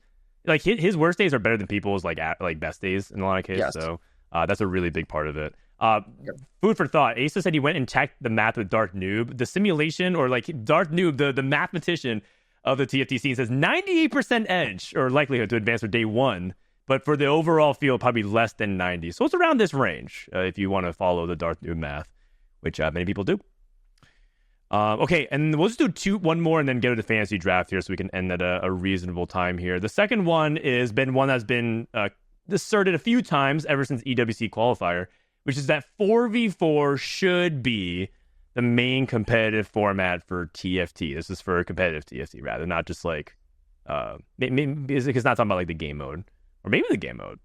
What do we think, JD? I mean, I think it would be really fun. I think the gateway to entry would be much higher, which would kind of suck for a lot of players, right? Because like when it's just you're by yourself, like it's I mean, you can just enter the tournament. All you have to do is climb high enough on ladder and you get to play, right? But like, say everyone could find a team and there was like a way to practice 4v4. Like maybe, I mean, it would probably never happen on the client, but if there was like a way to practice like 4v4 on the client, besides like finding another whole team of 4 players and like streaming against them, I think it'd be really cool to see like how much it evolves, because I feel like the skill cap of it would be super high, like working as a team together. Yeah. So yeah, I think it'd be really cool. I like that take. That's pretty close to mine, so I won't add too much to it. Cam, what do you think? I'm at a hard disagree. I feel like all the conversation about like 4v4 or solos being more skillful is like, I'm pretty sure solos is a lot more skillful, and like 4v4 is testing some different skills, but you're basically like forced into certain lines just because you can't reroll or else you're going to get turbo grief by the enemy team, and you can't play contesting any of your teammates. So you're forced into a very specific set of lines, and you have to choose one of those available.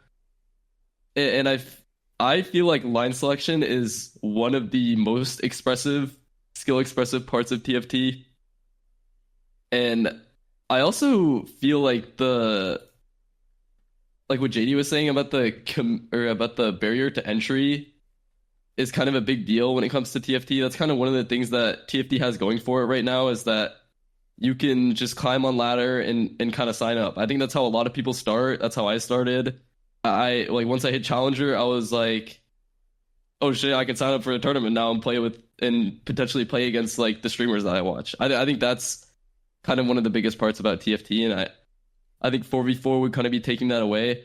I also think that like the team drama and politics that was starting to come out of like the Esports World Cup qualifier weekend was like a little bit bad to see, and there was definitely a lot more toxicity just overall. Wait, there was a lot of drama and toxicity? I didn't know that. I missed all of that. What was the drama and toxicity? Share a story. Tell us one.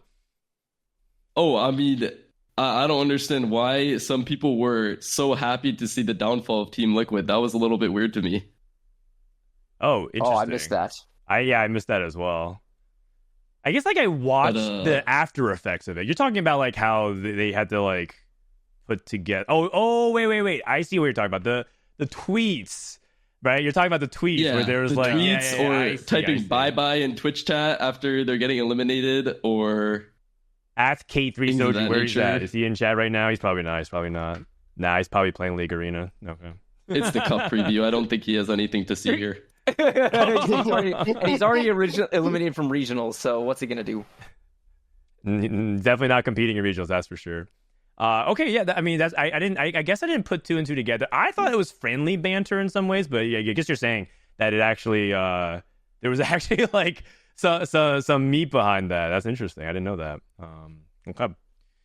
Either way, I think that's actually a good point. There might be some like team politicking and toxicity. I think that's ultimately unhealthy. Part of what makes TFT great is how inclusive and like helpful everyone is. And if it starts becoming more territorial like that, there could be an element that the scene loses a little bit of its charm, or at least a little bit of its edge for me.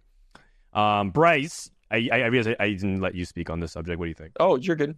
This is an easy disagree. There's no way it should be the main competitive format. TFT is an individual game. It's part of what makes it special. There's a ton of things that we do lose in the 4v4, but it should be a big... Like, I love the idea of a high-stakes tournament once a set being 4v4.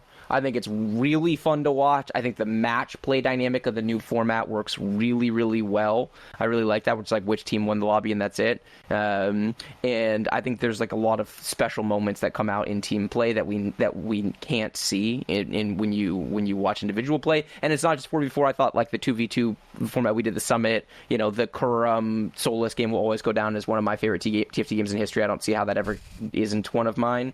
And it's only because of the team format. So yeah. I love team play and I love watching it, and I would be very sad if they made it the main competitive format. Yeah, same. I think it's good to supplement. It's overwhelming disagree. 90% plus people disagree with that, and I think we don't have to discuss too much further. But it is a sentiment that we have seen people peddle because they're like, "Man, it's so great."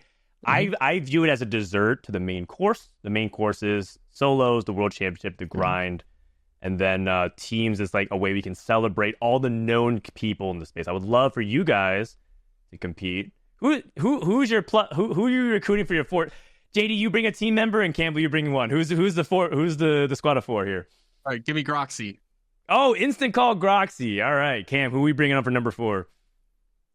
I mean, like, fuck it. We'll get Ashmu out of his third retirement. That's right. Ashmu said that he wanted to team with me and JD, but we don't have any fucking points. So, like, God damn. Good luck with that. He was like, I'm running the numbers real quick. And I'm like, what numbers are you running, man? Like, yeah, let me run the numbers. Oh, that's funny. He's adding his Vegas points to your 0. Yeah, you guys make a deep run, then you guys get the points because I don't know how they're gonna do it in the future, but hopefully it's improved. So. I mean, anything but this, please. I mean, we'll just go win worlds. Like, it's not not that big. Sounds good. Sounds good. Easy. All right, let's wrap this up with our fantasy draft. So, the way the fantasy draft works is pretty straightforward from what we've seen before. It's the same thing where you get a budget where you can draft 5 players, and how they do across the entire weekend. Actually, I'm just going to go ahead and hide this real quick. How they do for the entire weekend will be determining your spot in fantasy. Okay, well, actually, I just ruined the bonus points thing, but it's okay. Just ignore that. All right, let's go ahead and start off with the randomness here, and that is Cambulee. So, Cambulee, you're first up for offering up for draft. Actually, let me go ahead and screenshot JD for 1. Sorry, top 15, Jdzielinski. Wait, you're going Jdzielinski for 1? Yeah, start him at 1. Oh. I like it. See where it goes. The disrespect right away. JD, do you want yourself, or are you passing for 1? Dude, like, I don't even know if I want myself. I feel like every time someone drafts me in this stupid-ass draft, man, I just go dead last, man. Like, how did this not be picked? Well, hey, at this point in time, you're already getting drafted no matter what. So the question is just, do you want to go last on your own team or on his team? Give me $2 for myself. Okay, I actually have a story about this because I tried to draft JD one time as a one-off, and and JD went dead last in that tournament. And that was the difference because if I drafted someone else, I would have won the draft. So I was like, I put JD on my no-fly zone for a while after that. But I'm not gonna make you. I'm not gonna try to steal him away from you. You can have 3 was bid by Cam. Yeah, I'll go for 3. Dude, that's expensive, man. Bro, you're in the top 15. Like, what do you mean? Like, I'm pretty sure your normalized pricing on is like around like 10 to 12. Okay, I'll go. I'll go 5. You can let me have him for 5. 5 for Jdzielinski. Okay, 6. 7. Can we come to an agreement, Cam? 8. 9. I think this is still pretty. I mean, what can I say? I think you're a really value. great player. I just want to have you on my team, man. Yeah. He rated you 8th. So that means he thinks you're worth more, I think like you're 20. number 8 in NA. So that's like 20 to 25 actually, proper value. Okay, I said 10. 11. Hey, I'll go for 15. Oh yeah. Okay. Now we're cooking with gas. Dude, like I had my dream team in my head, and I was a part of it. I think so. Then you gotta keep bidding. Then only way to get the dream team. I'll go 16. 16 for himself. Oh, I'll do 17. I can do 17. Okay, you can have me. I don't care. This is a great opening bid. I love this. This 17. is awesome. I don't I'm care. out. He's I'm out. out. 17. I bet. All right. I'm out. JD I'll find a Zielinski. replacement member. It's all There good. is no JD 2.0. You For can't be 17. replaced, man. You're irreplaceable. I'm hella replaceable. All right. Okay, I'm up next. I will put up.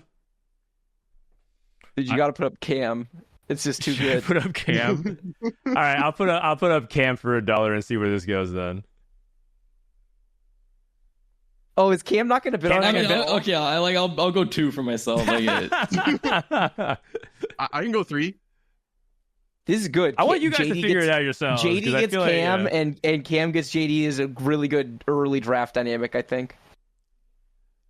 Yeah, Actually, what? just I thought be you didn't honest. want Like, to bid. how much are you willing to pay for me? Because I don't want to end up with me. I mean, you didn't tell me that number. You don't want to end up with yourself? All right. Like 4. 4. The hesitation, 6. the pump fake. 6. Oh, and then the Okay, jump. Little okay. one up there. Little one up. Yeah. I think Cambulee is a great player. I ranked him 12th. Oh shit. Like you can have me for 6. All right, Whoa, deal. good. What? I'm Okay. in. So cheap.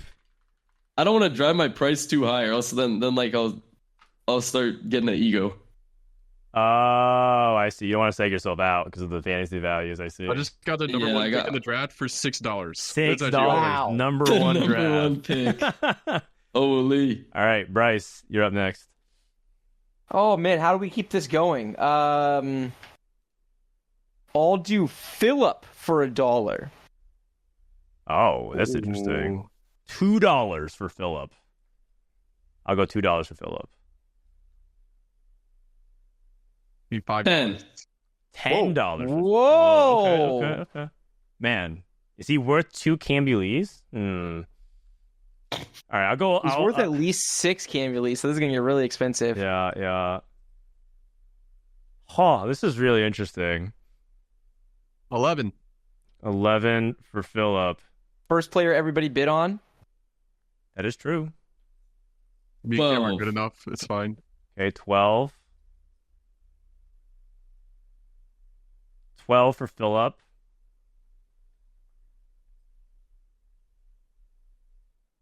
12 for Phillip going once. Going twice. 13. Okay, Bryce went 13. 13 for Phillip. Oh, I'll go 14. Like, what's the diff? Yeah, it's 12, really- 14. When you It's think no about diff. it, we can just go all the way up to like 50 because it's just each time it just isn't really matter. What are we at? 13? You said 50, I thought, right? 15. He said 15. Yeah, wasn't that you bidding 50 or? Yeah. What is the actual bid? Cambly said I think 15, it's. right? Cam No, said he didn't. 14. 14. I'm at 14. Right, 14. Me 14. Copy that. So Okay. we are at 15 if you All need. right. Me 15 then. Me 15 for Phillip. Wow, this might be the highest Phillip's ever gone. It is for sure. Phillip's usually like a $1 pick. 15 for Phillip. Going once. Going twice. All right, Bryce got Mr. Phillip Yeah, you could have him. for $15.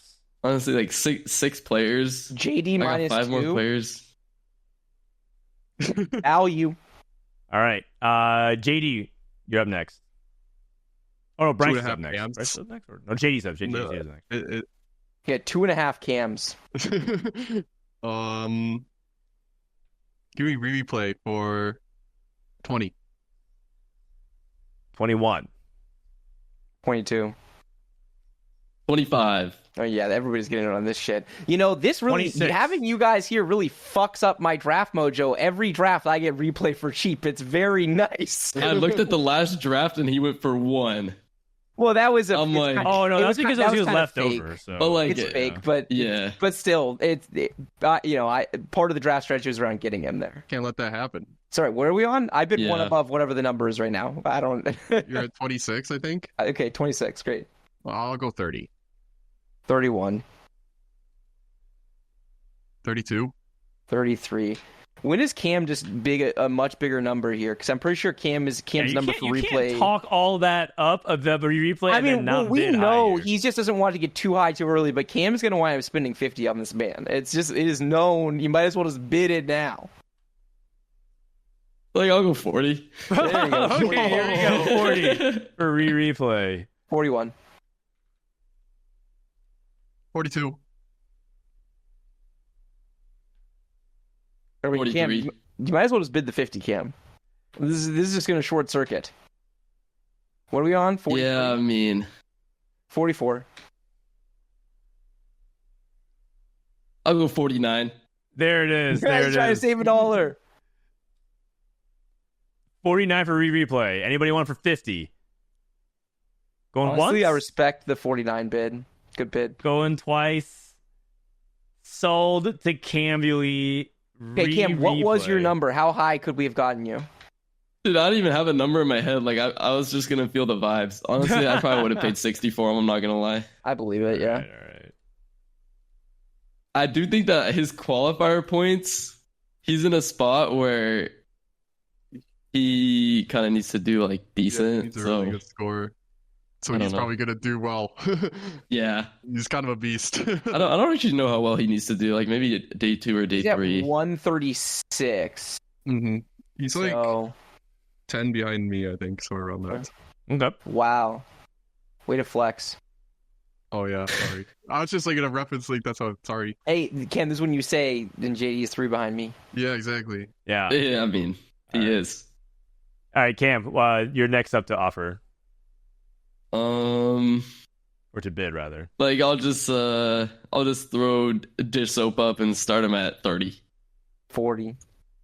50. 51.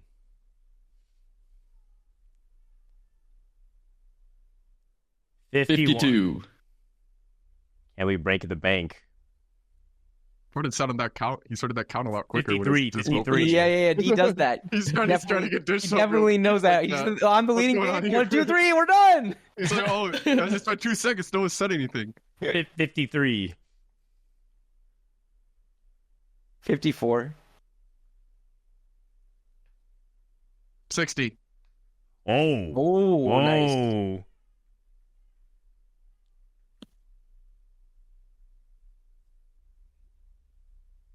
61.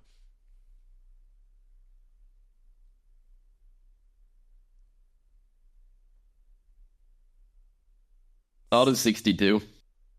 Oh, wow. This is dynamic.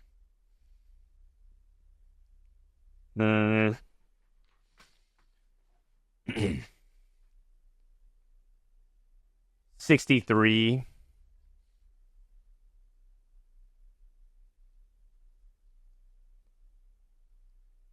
64. Ah.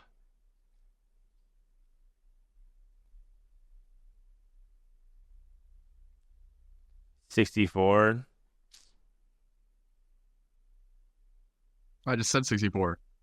Yeah, no, sorry. I'm thinking about it. That's all.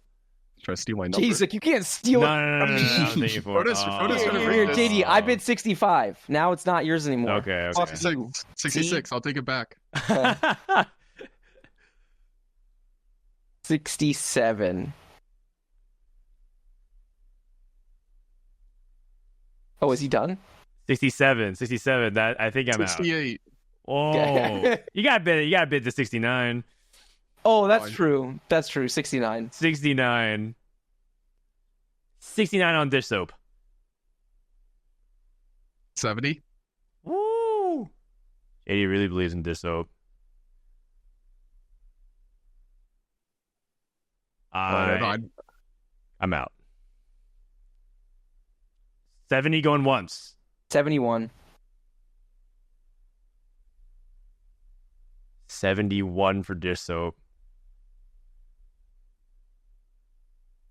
Yeah, I'm out. All right, Cam. I'm out. All right. All right, dish soap. Easy. For 71. My gosh. How much do I have left now? Like $5? 64. 64. Ah, that's plenty. That's plenty. All right. That's a lot. Actually, I can look at what happened for last time. Dish soap went for 75 last time. So, okay. I go up next. So let me see. So that was dish soap. Okay, he's here. I'll go with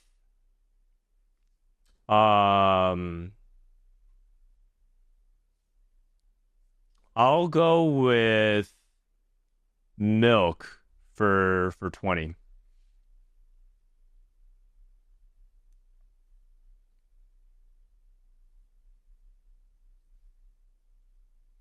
$21. 22. 22 on milk. 25. 26. 26 on milk. 27. 28. 29. 30. 30 on milk.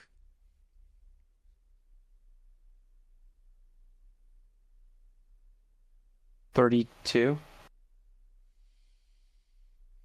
Did I just jump one? Whatever, it doesn't matter. You did. 33.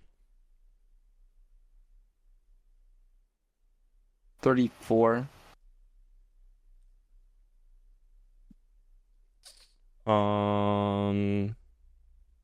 35.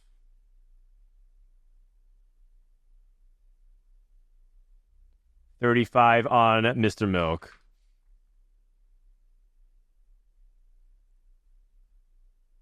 36. 37. We're just driving this out one by one. Yeah. Well, I can't. I still haven't really felt out value on milk this set. What are we at? 36. He's hard to gauge. 37. 37. 38. Okay, 39. You can have him for 40. Do I want him for 40?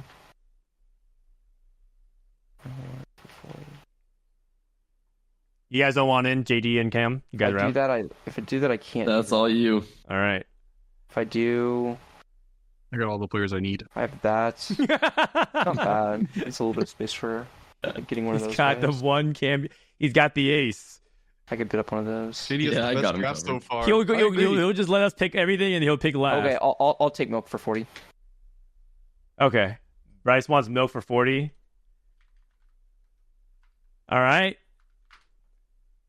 Milk. Bryce is broke, but I mean, three good players.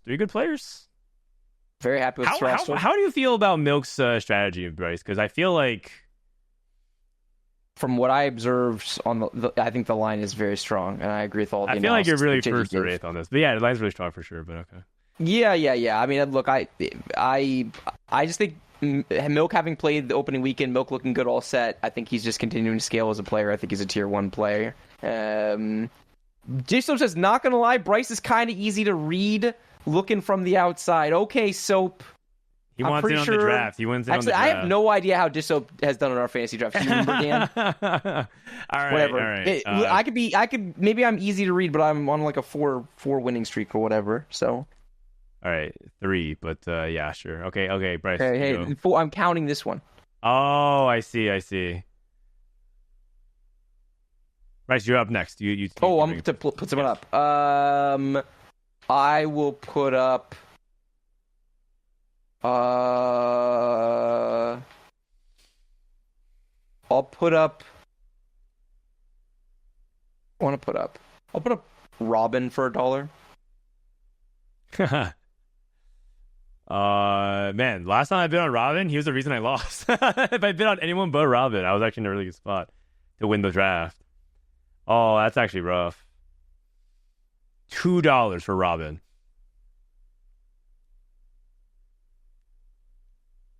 $2 for Robin. And Cam and JD have been silent for like these guys are just not believers. Do you think they're coordinating on draft strategy on the side? No, man. Usually when I'm watching this, I'm so locked in. I like know what every person should be doing in their spot, in my opinion. Right now, I got no idea, man. It's actually way harder when you're doing it. Like it's way fucking harder when you're doing it. Who bid 3? Cam, you bid 3? I bid 3. Did. Okay, bid 3. Oh, sure. Okay, $4 for Robin songs.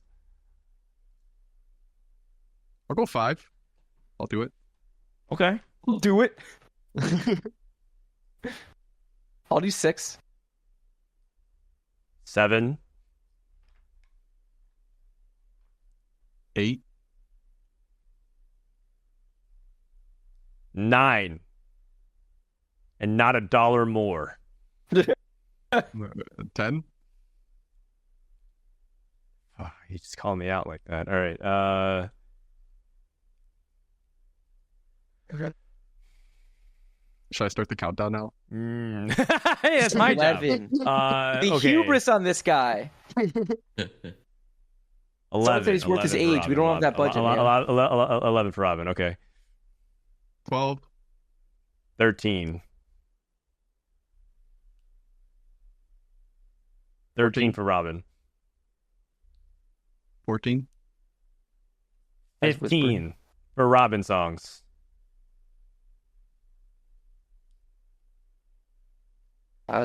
16. Ooh. 17.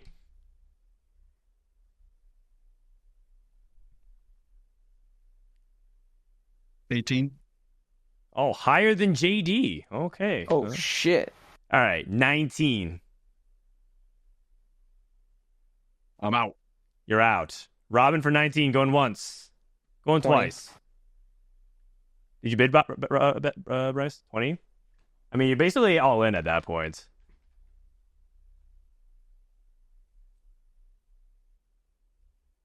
$20. Okay, I'm out. I'm out. JD, what about you? You can get back in if you want. Can I get back in? Going once. Going twice. All right, 21. We can't let him rob Robin as well. All right, 22. Bryce. But he can all in at 22. Oh, I should have said 22. I'm an idiot. You are. So you pay an extra $1. Oh, man. Bryce, what are you do 22? Oh, you were like counting down and stuff. There's a lot of pressure, JD. JD would have been in chat saying, "Why didn't he bid 22?" All right, Bryce bid 22. 22? Do you want it for 23, JD? You can have it for 23. You can have him. Oh, okay. 22, going once, going twice. Robin songs to Bryce. My draft? 22. My draft is illegal in all 50 states, by the way. Sure. I thought my draft looked good as well, but we'll see. Okay. Your draft. Who offered Robin? Was it JD or is it Bryce did. Bryce did. Okay, JD, you're up next.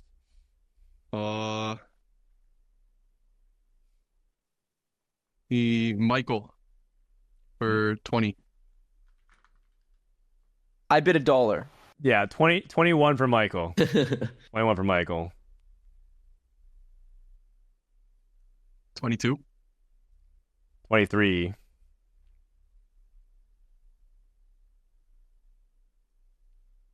24. 25. 26. Man, this is a lot more than the $1 I played for him for both of these drafts. I know it's 20, I love it. By the way, it's so nice 27. being in a draft where these players are actually valued appropriately. Yeah, I mean, my edge in these drafts is I know the international players a lot better than the average NA players. 28. 29.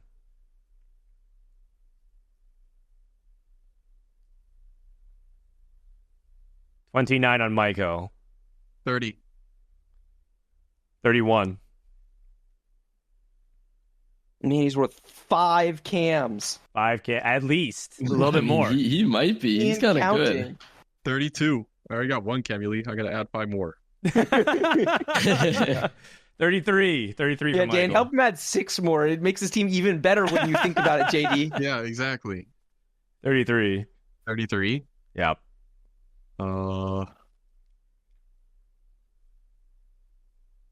34.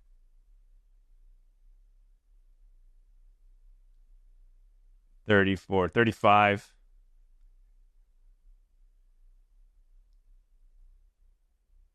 35.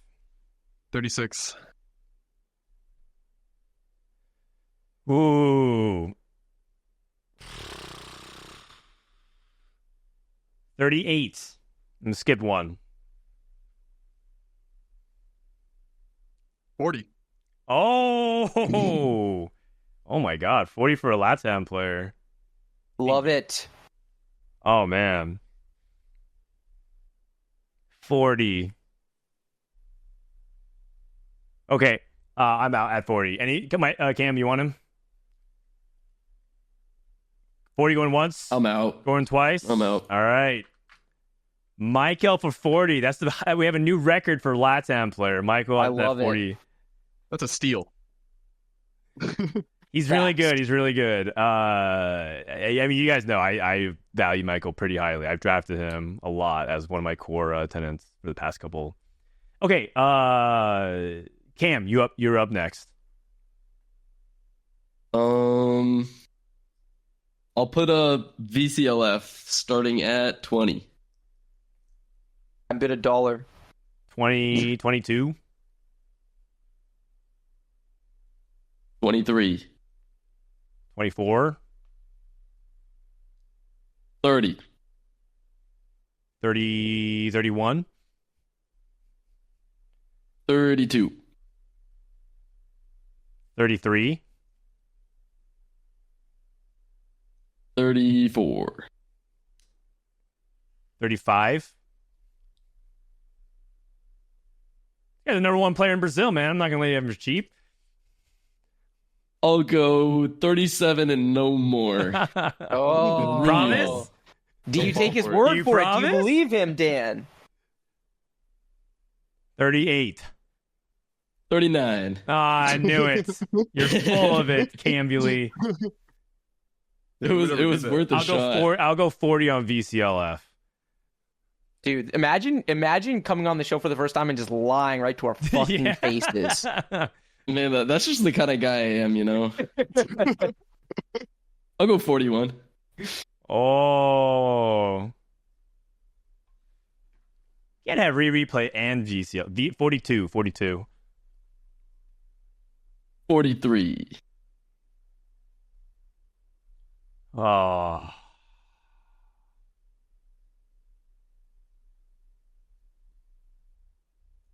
$43 for VCLF. Okay, I'm out. JD? Cam can have him. Okay, 43 VCLF to Cambulee. What is it about VCL that you like so much, Cam? Talk to me about it. I mean, he I think I've been in his games all set because he plays on NA. Yeah. From mostly, and I don't know, he's just a beast. Okay. From what I can tell, he's super comfortable on reroll lines. I feel like I see him reroll a lot. Sure. That makes sense. Honestly, I think okay. he's a good player. I'm up next. I'm gonna go with.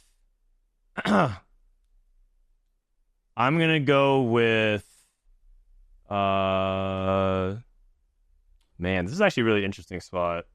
The dynamics of this draft, I'm trying not to say anything that's going to influence, but there's some very interesting stuff happening bigger picture in this draft right now. I know what's And going I on. need to know if JD's a knower or not. That's what we're going to I know find what's going out. on. Don't worry, Bryce. Okay, JD, if you don't, just so you know, I'm not going to influence it, but if you don't, I'm going to flame the fuck out of you afterwards. All Yeah, right. JD, I'm gonna just take don't Toronto, jump in too Tokyo. prematurely. Think very closely about who you want to draft. I'm going to take Toronto Tokyo for $1. That is a great bid, Dan. That's a really very, very good bid in your spot. Toronto Tokyo for $1. I'm out. Dude, Right. what the fuck? Oh,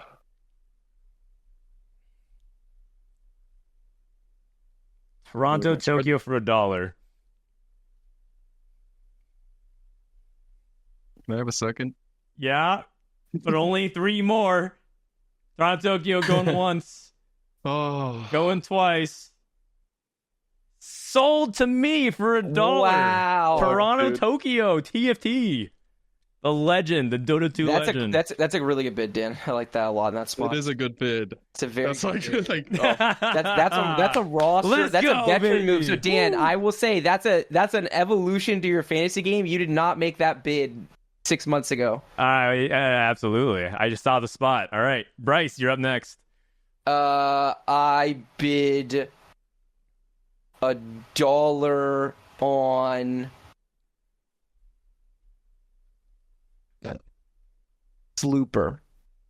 Ooh. Okay. $1 on Slooper, Brazilian player. Made it to Worlds. Also a dad. We love dad gamers. So if We you do love like the dad socks gamers. and Big the- fan of dad gamers. You know? I will let Slooper go for $1, but it's a good bid. JD, Cam. I'll go 2. Okay. Dude, I'm Cam's out. just taking Team Brazil. Yeah, People Brazil.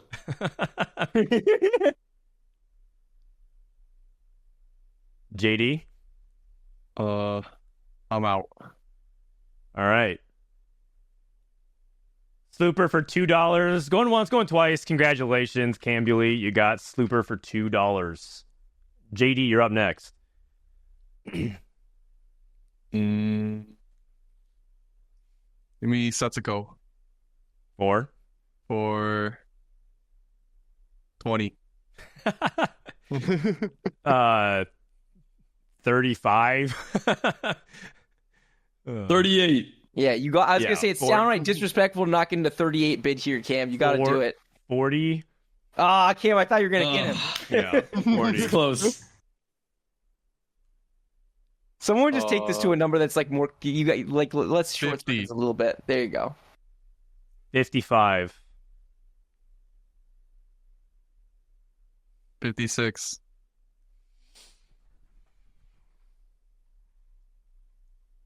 56.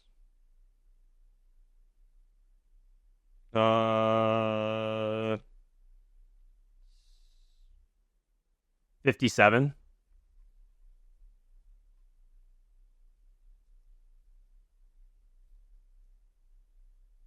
58. 59.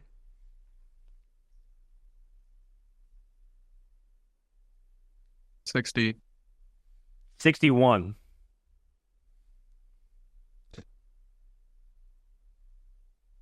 62. 63. On Setsuko.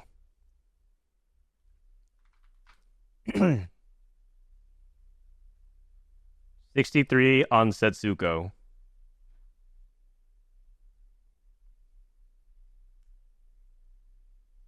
Okay, you can have him. Oh. Okay. Dan would have bid like another like Yeah. at least 5, but I'm pretty sure like 10.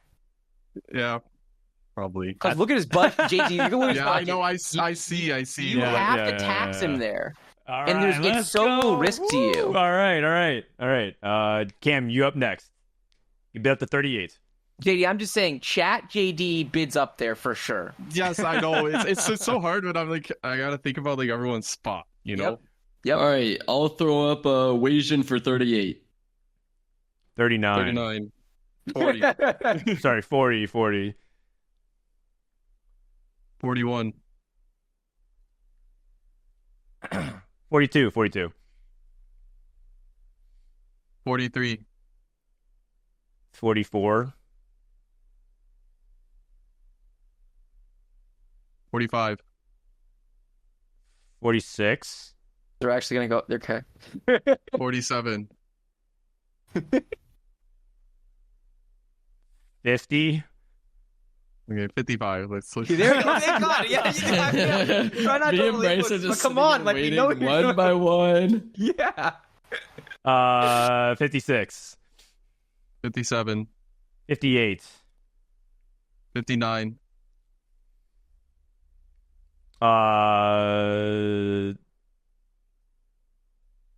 60. 61.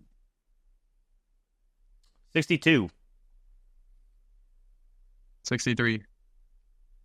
64.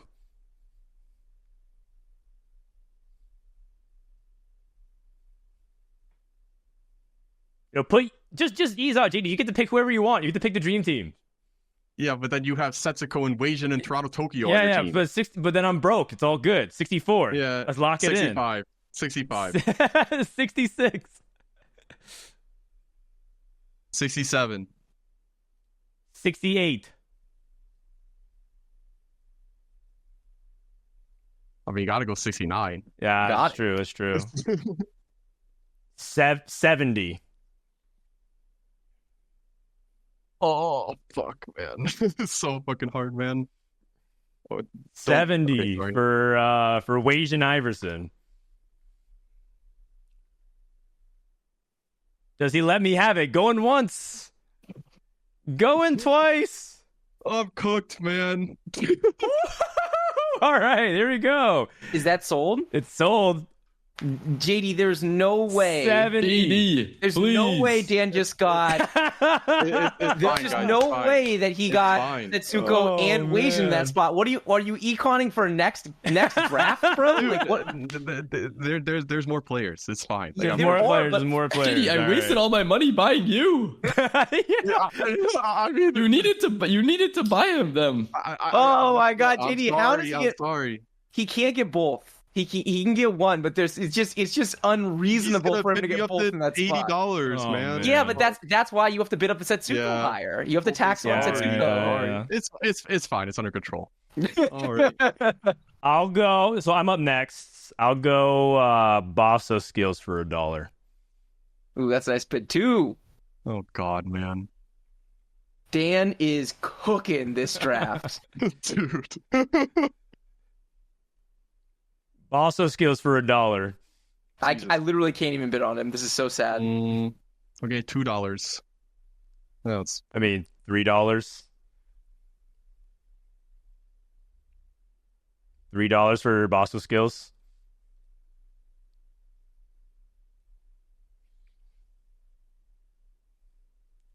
Bosso skills. Also, let me delete Michael off here. Dude. Okay, Bosso skills for $3. Going once. Going twice. Sold to me for $3. Did you want him? I couldn't tell. I don't mind him at this price. Okay. Like this, I like Bosso a lot. Dude, I don't think I can afford to at this point. Man. But like, I need to make a play here at 3 spots left. Okay, Bryce, you're up next. I bid $1 on.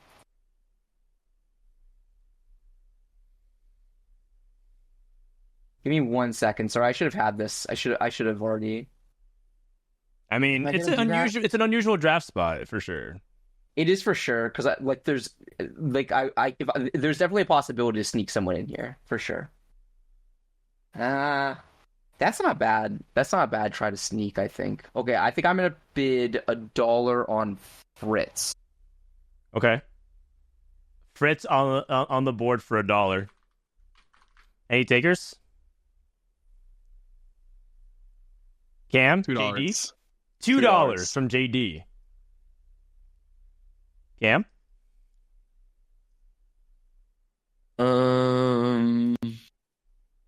Oh, that's okay.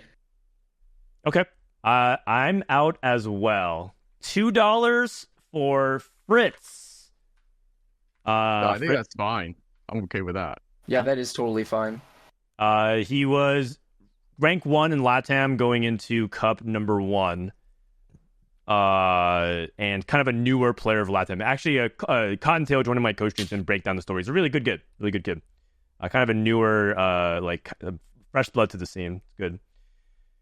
All right, JD, you're up next. You got 3 spots. You can bet whoever you want, JD. You can just straight up call someone right now. Please do. Ego Illusions, 38. Ego Illusions, $38. Okay. Asshole. Cambulee, you're up next. I'll put up Gria for 1. Gria for 1, 12 on Gria. 13. Okay. 14.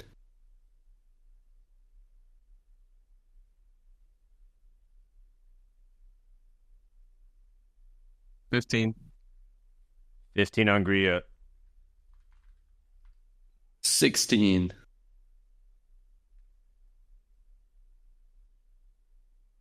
16 on Gria.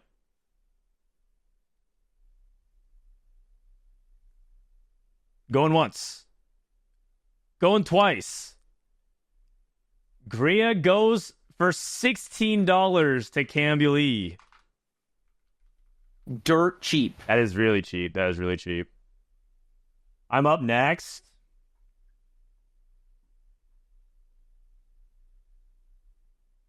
Pokegom, $12. I don't know. 23. Right. Oh, wait, so you get it no matter what, yeah. Yeah. Okay, 23. And then Bryce?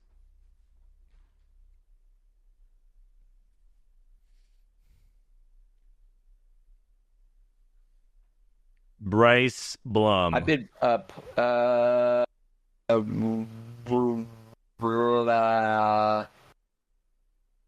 socks for $1. Socks for $1. Ooh, it's interesting. That's an interesting pick. I'm out. JD? I'm out. Cam?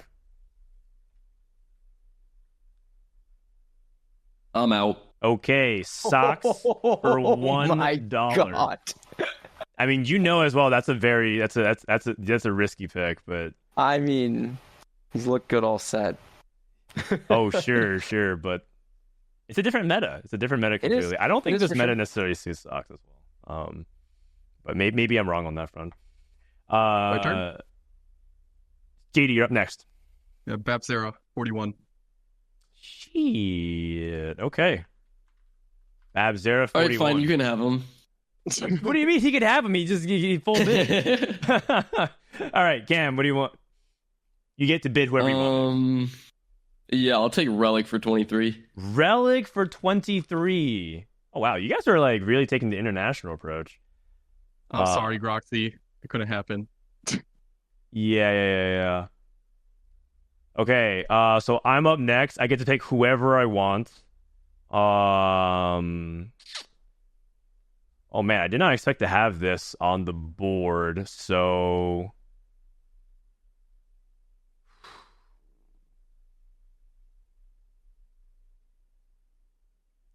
I'm gonna go with Spencer here for $1. And then Bryce, you get to technically like try to sneak one past me, I suppose.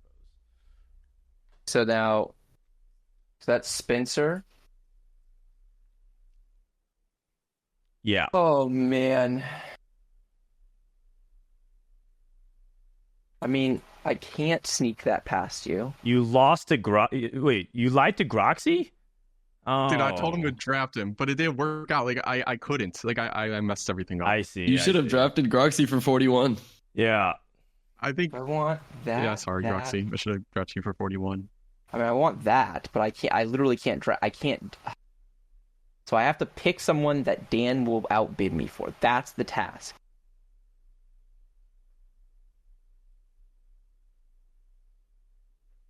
Is it? I mean, I know Dan will pick him, but maybe let's just pick him. Sorry, this is a tough spot. Give me like a tiny bit more. I want to make sure I get this one right. That pick is so hard. good. This is I mean, this is why I wanted to go to 6 people, because it felt like 5 people would be like really, really hard. Yeah, it has to be 6. Some good names left up there. There are. I mean, all right. You'll just pick him. There's no way you're gonna not pick him if I bid on him. You sure about that? No, I'm not sure, man. I'm really not sure. This is a tough spot. Is he? Just go ahead. You got this, man. You got no this. worries. Okay. Give me like 5 more seconds. I'm gonna pick. Okay. Fuck it. I'm just picking P-God. Okay. I would press the vent for $2, I think. You do? You take him? Yeah, I'm gonna take press. Okay. Then I take Ego Illusions. No, Ego Illusions is already gone. Oh, how did I miss that? Where the fuck is he? JD got Liquid Ego. He's on the dream team. No. Okay, that's fine. I think is it Ripple? Is it Kiyun? Is it Goobums? Is it Tex? Is it Ultanahwe? Tex is kind of playing for a decent amount. Is it Lucas?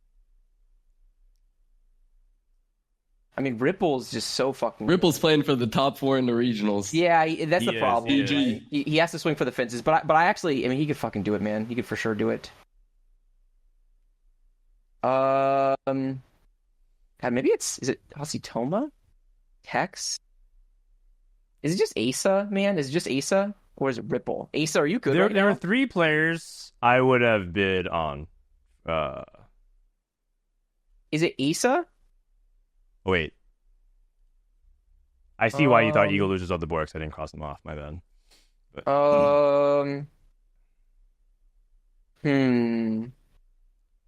Okay, I'll take Asa. Asa. Asa. Wow, you got Sox and Any of these Asa. people could have been legit. I can't believe I went up with an all-NA team. This was by far the most contested the other America's players have been. Yes. You guys were awesome. big. I really wanted Bab Sarah and Eagle Illusions, but like I knew JD was gonna do it. Dude, JD's team is all LATAM and Brazil.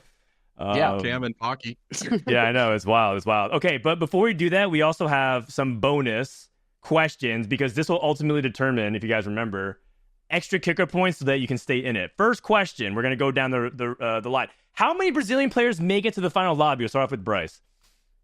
2. 2 players. Oh, sorry, this is wrong. JD. 1. 1. Cam. I drafted 2 of them, so 2. The 2 guys on my team. Oh. I'm going to go with 1. Okay. Next question. We'll start off with JD on this one. What NA team gets the most points between Fnatic, Team Liquid, and Vitality for NA, though? Because Team Liquid has a 4th player through Ego Illusion. So only the NA players. They all have 3 players? There's 2 players per team. Or 3 players, yes. Fnatic, Team Liquid, or Vitality? I'm thinking Fnatic. Oh, the meme. Okay. Cam. Wait, doesn't Vitality have 4 players, or does Preston not count? Preston doesn't, because they have Preston, Milk, Toronto, Tokyo, and Setsuko. Oh, I was going off of their EWC. Yeah, their actual the World Cup roster. Yeah. Okay. That is fair. I'll go with Vitality. Oh.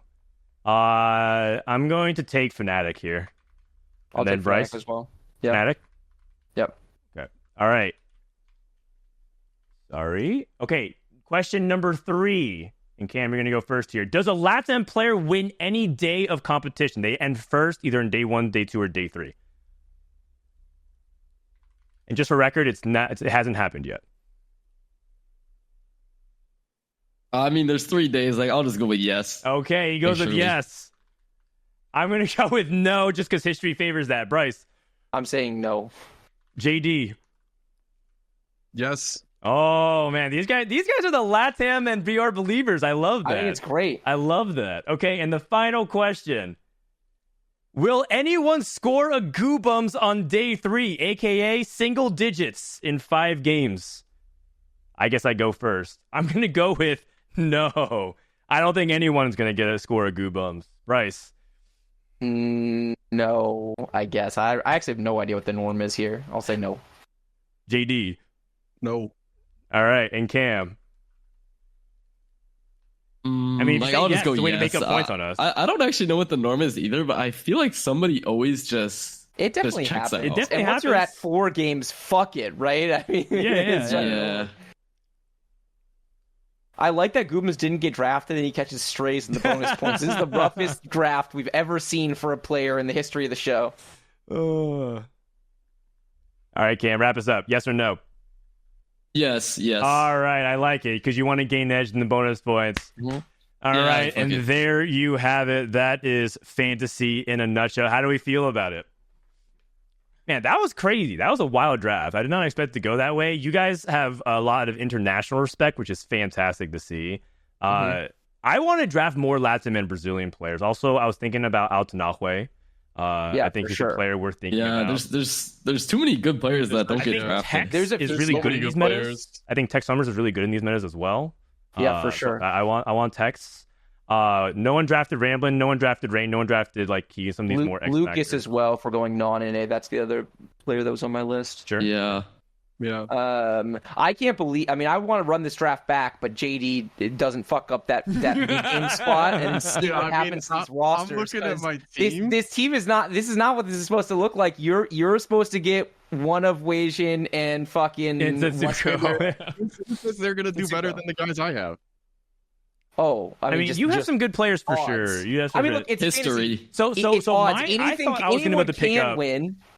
I thought I was going to be able to pick up top Latin and Brazilian players that you guys let through, but that didn't happen. Well, yeah, I mean, I wanted to put Dom up because Bryce was gonna try to pick him up at the end. I thought. Yeah, yep, for sure. There's actually way too many good players in the draft. I'm pretty sure you just spend your money early. It's actually. Yeah. It's not quite that black and white, but yeah. I think your spot if you bid up Setsuko there.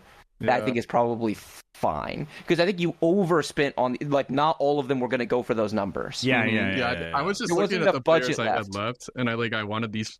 I wanted 4 out of 5 of these guys, but yeah, I probably. And you can for sure win that. I mean, the thing about this current quality of the field and the number of players we're drafting is there's just 24 very good players getting drafted. There's a lot of luck involved. It's a lot of luck. Tiebreakers end up determining things a lot of times, like people who bubble out by 1 point.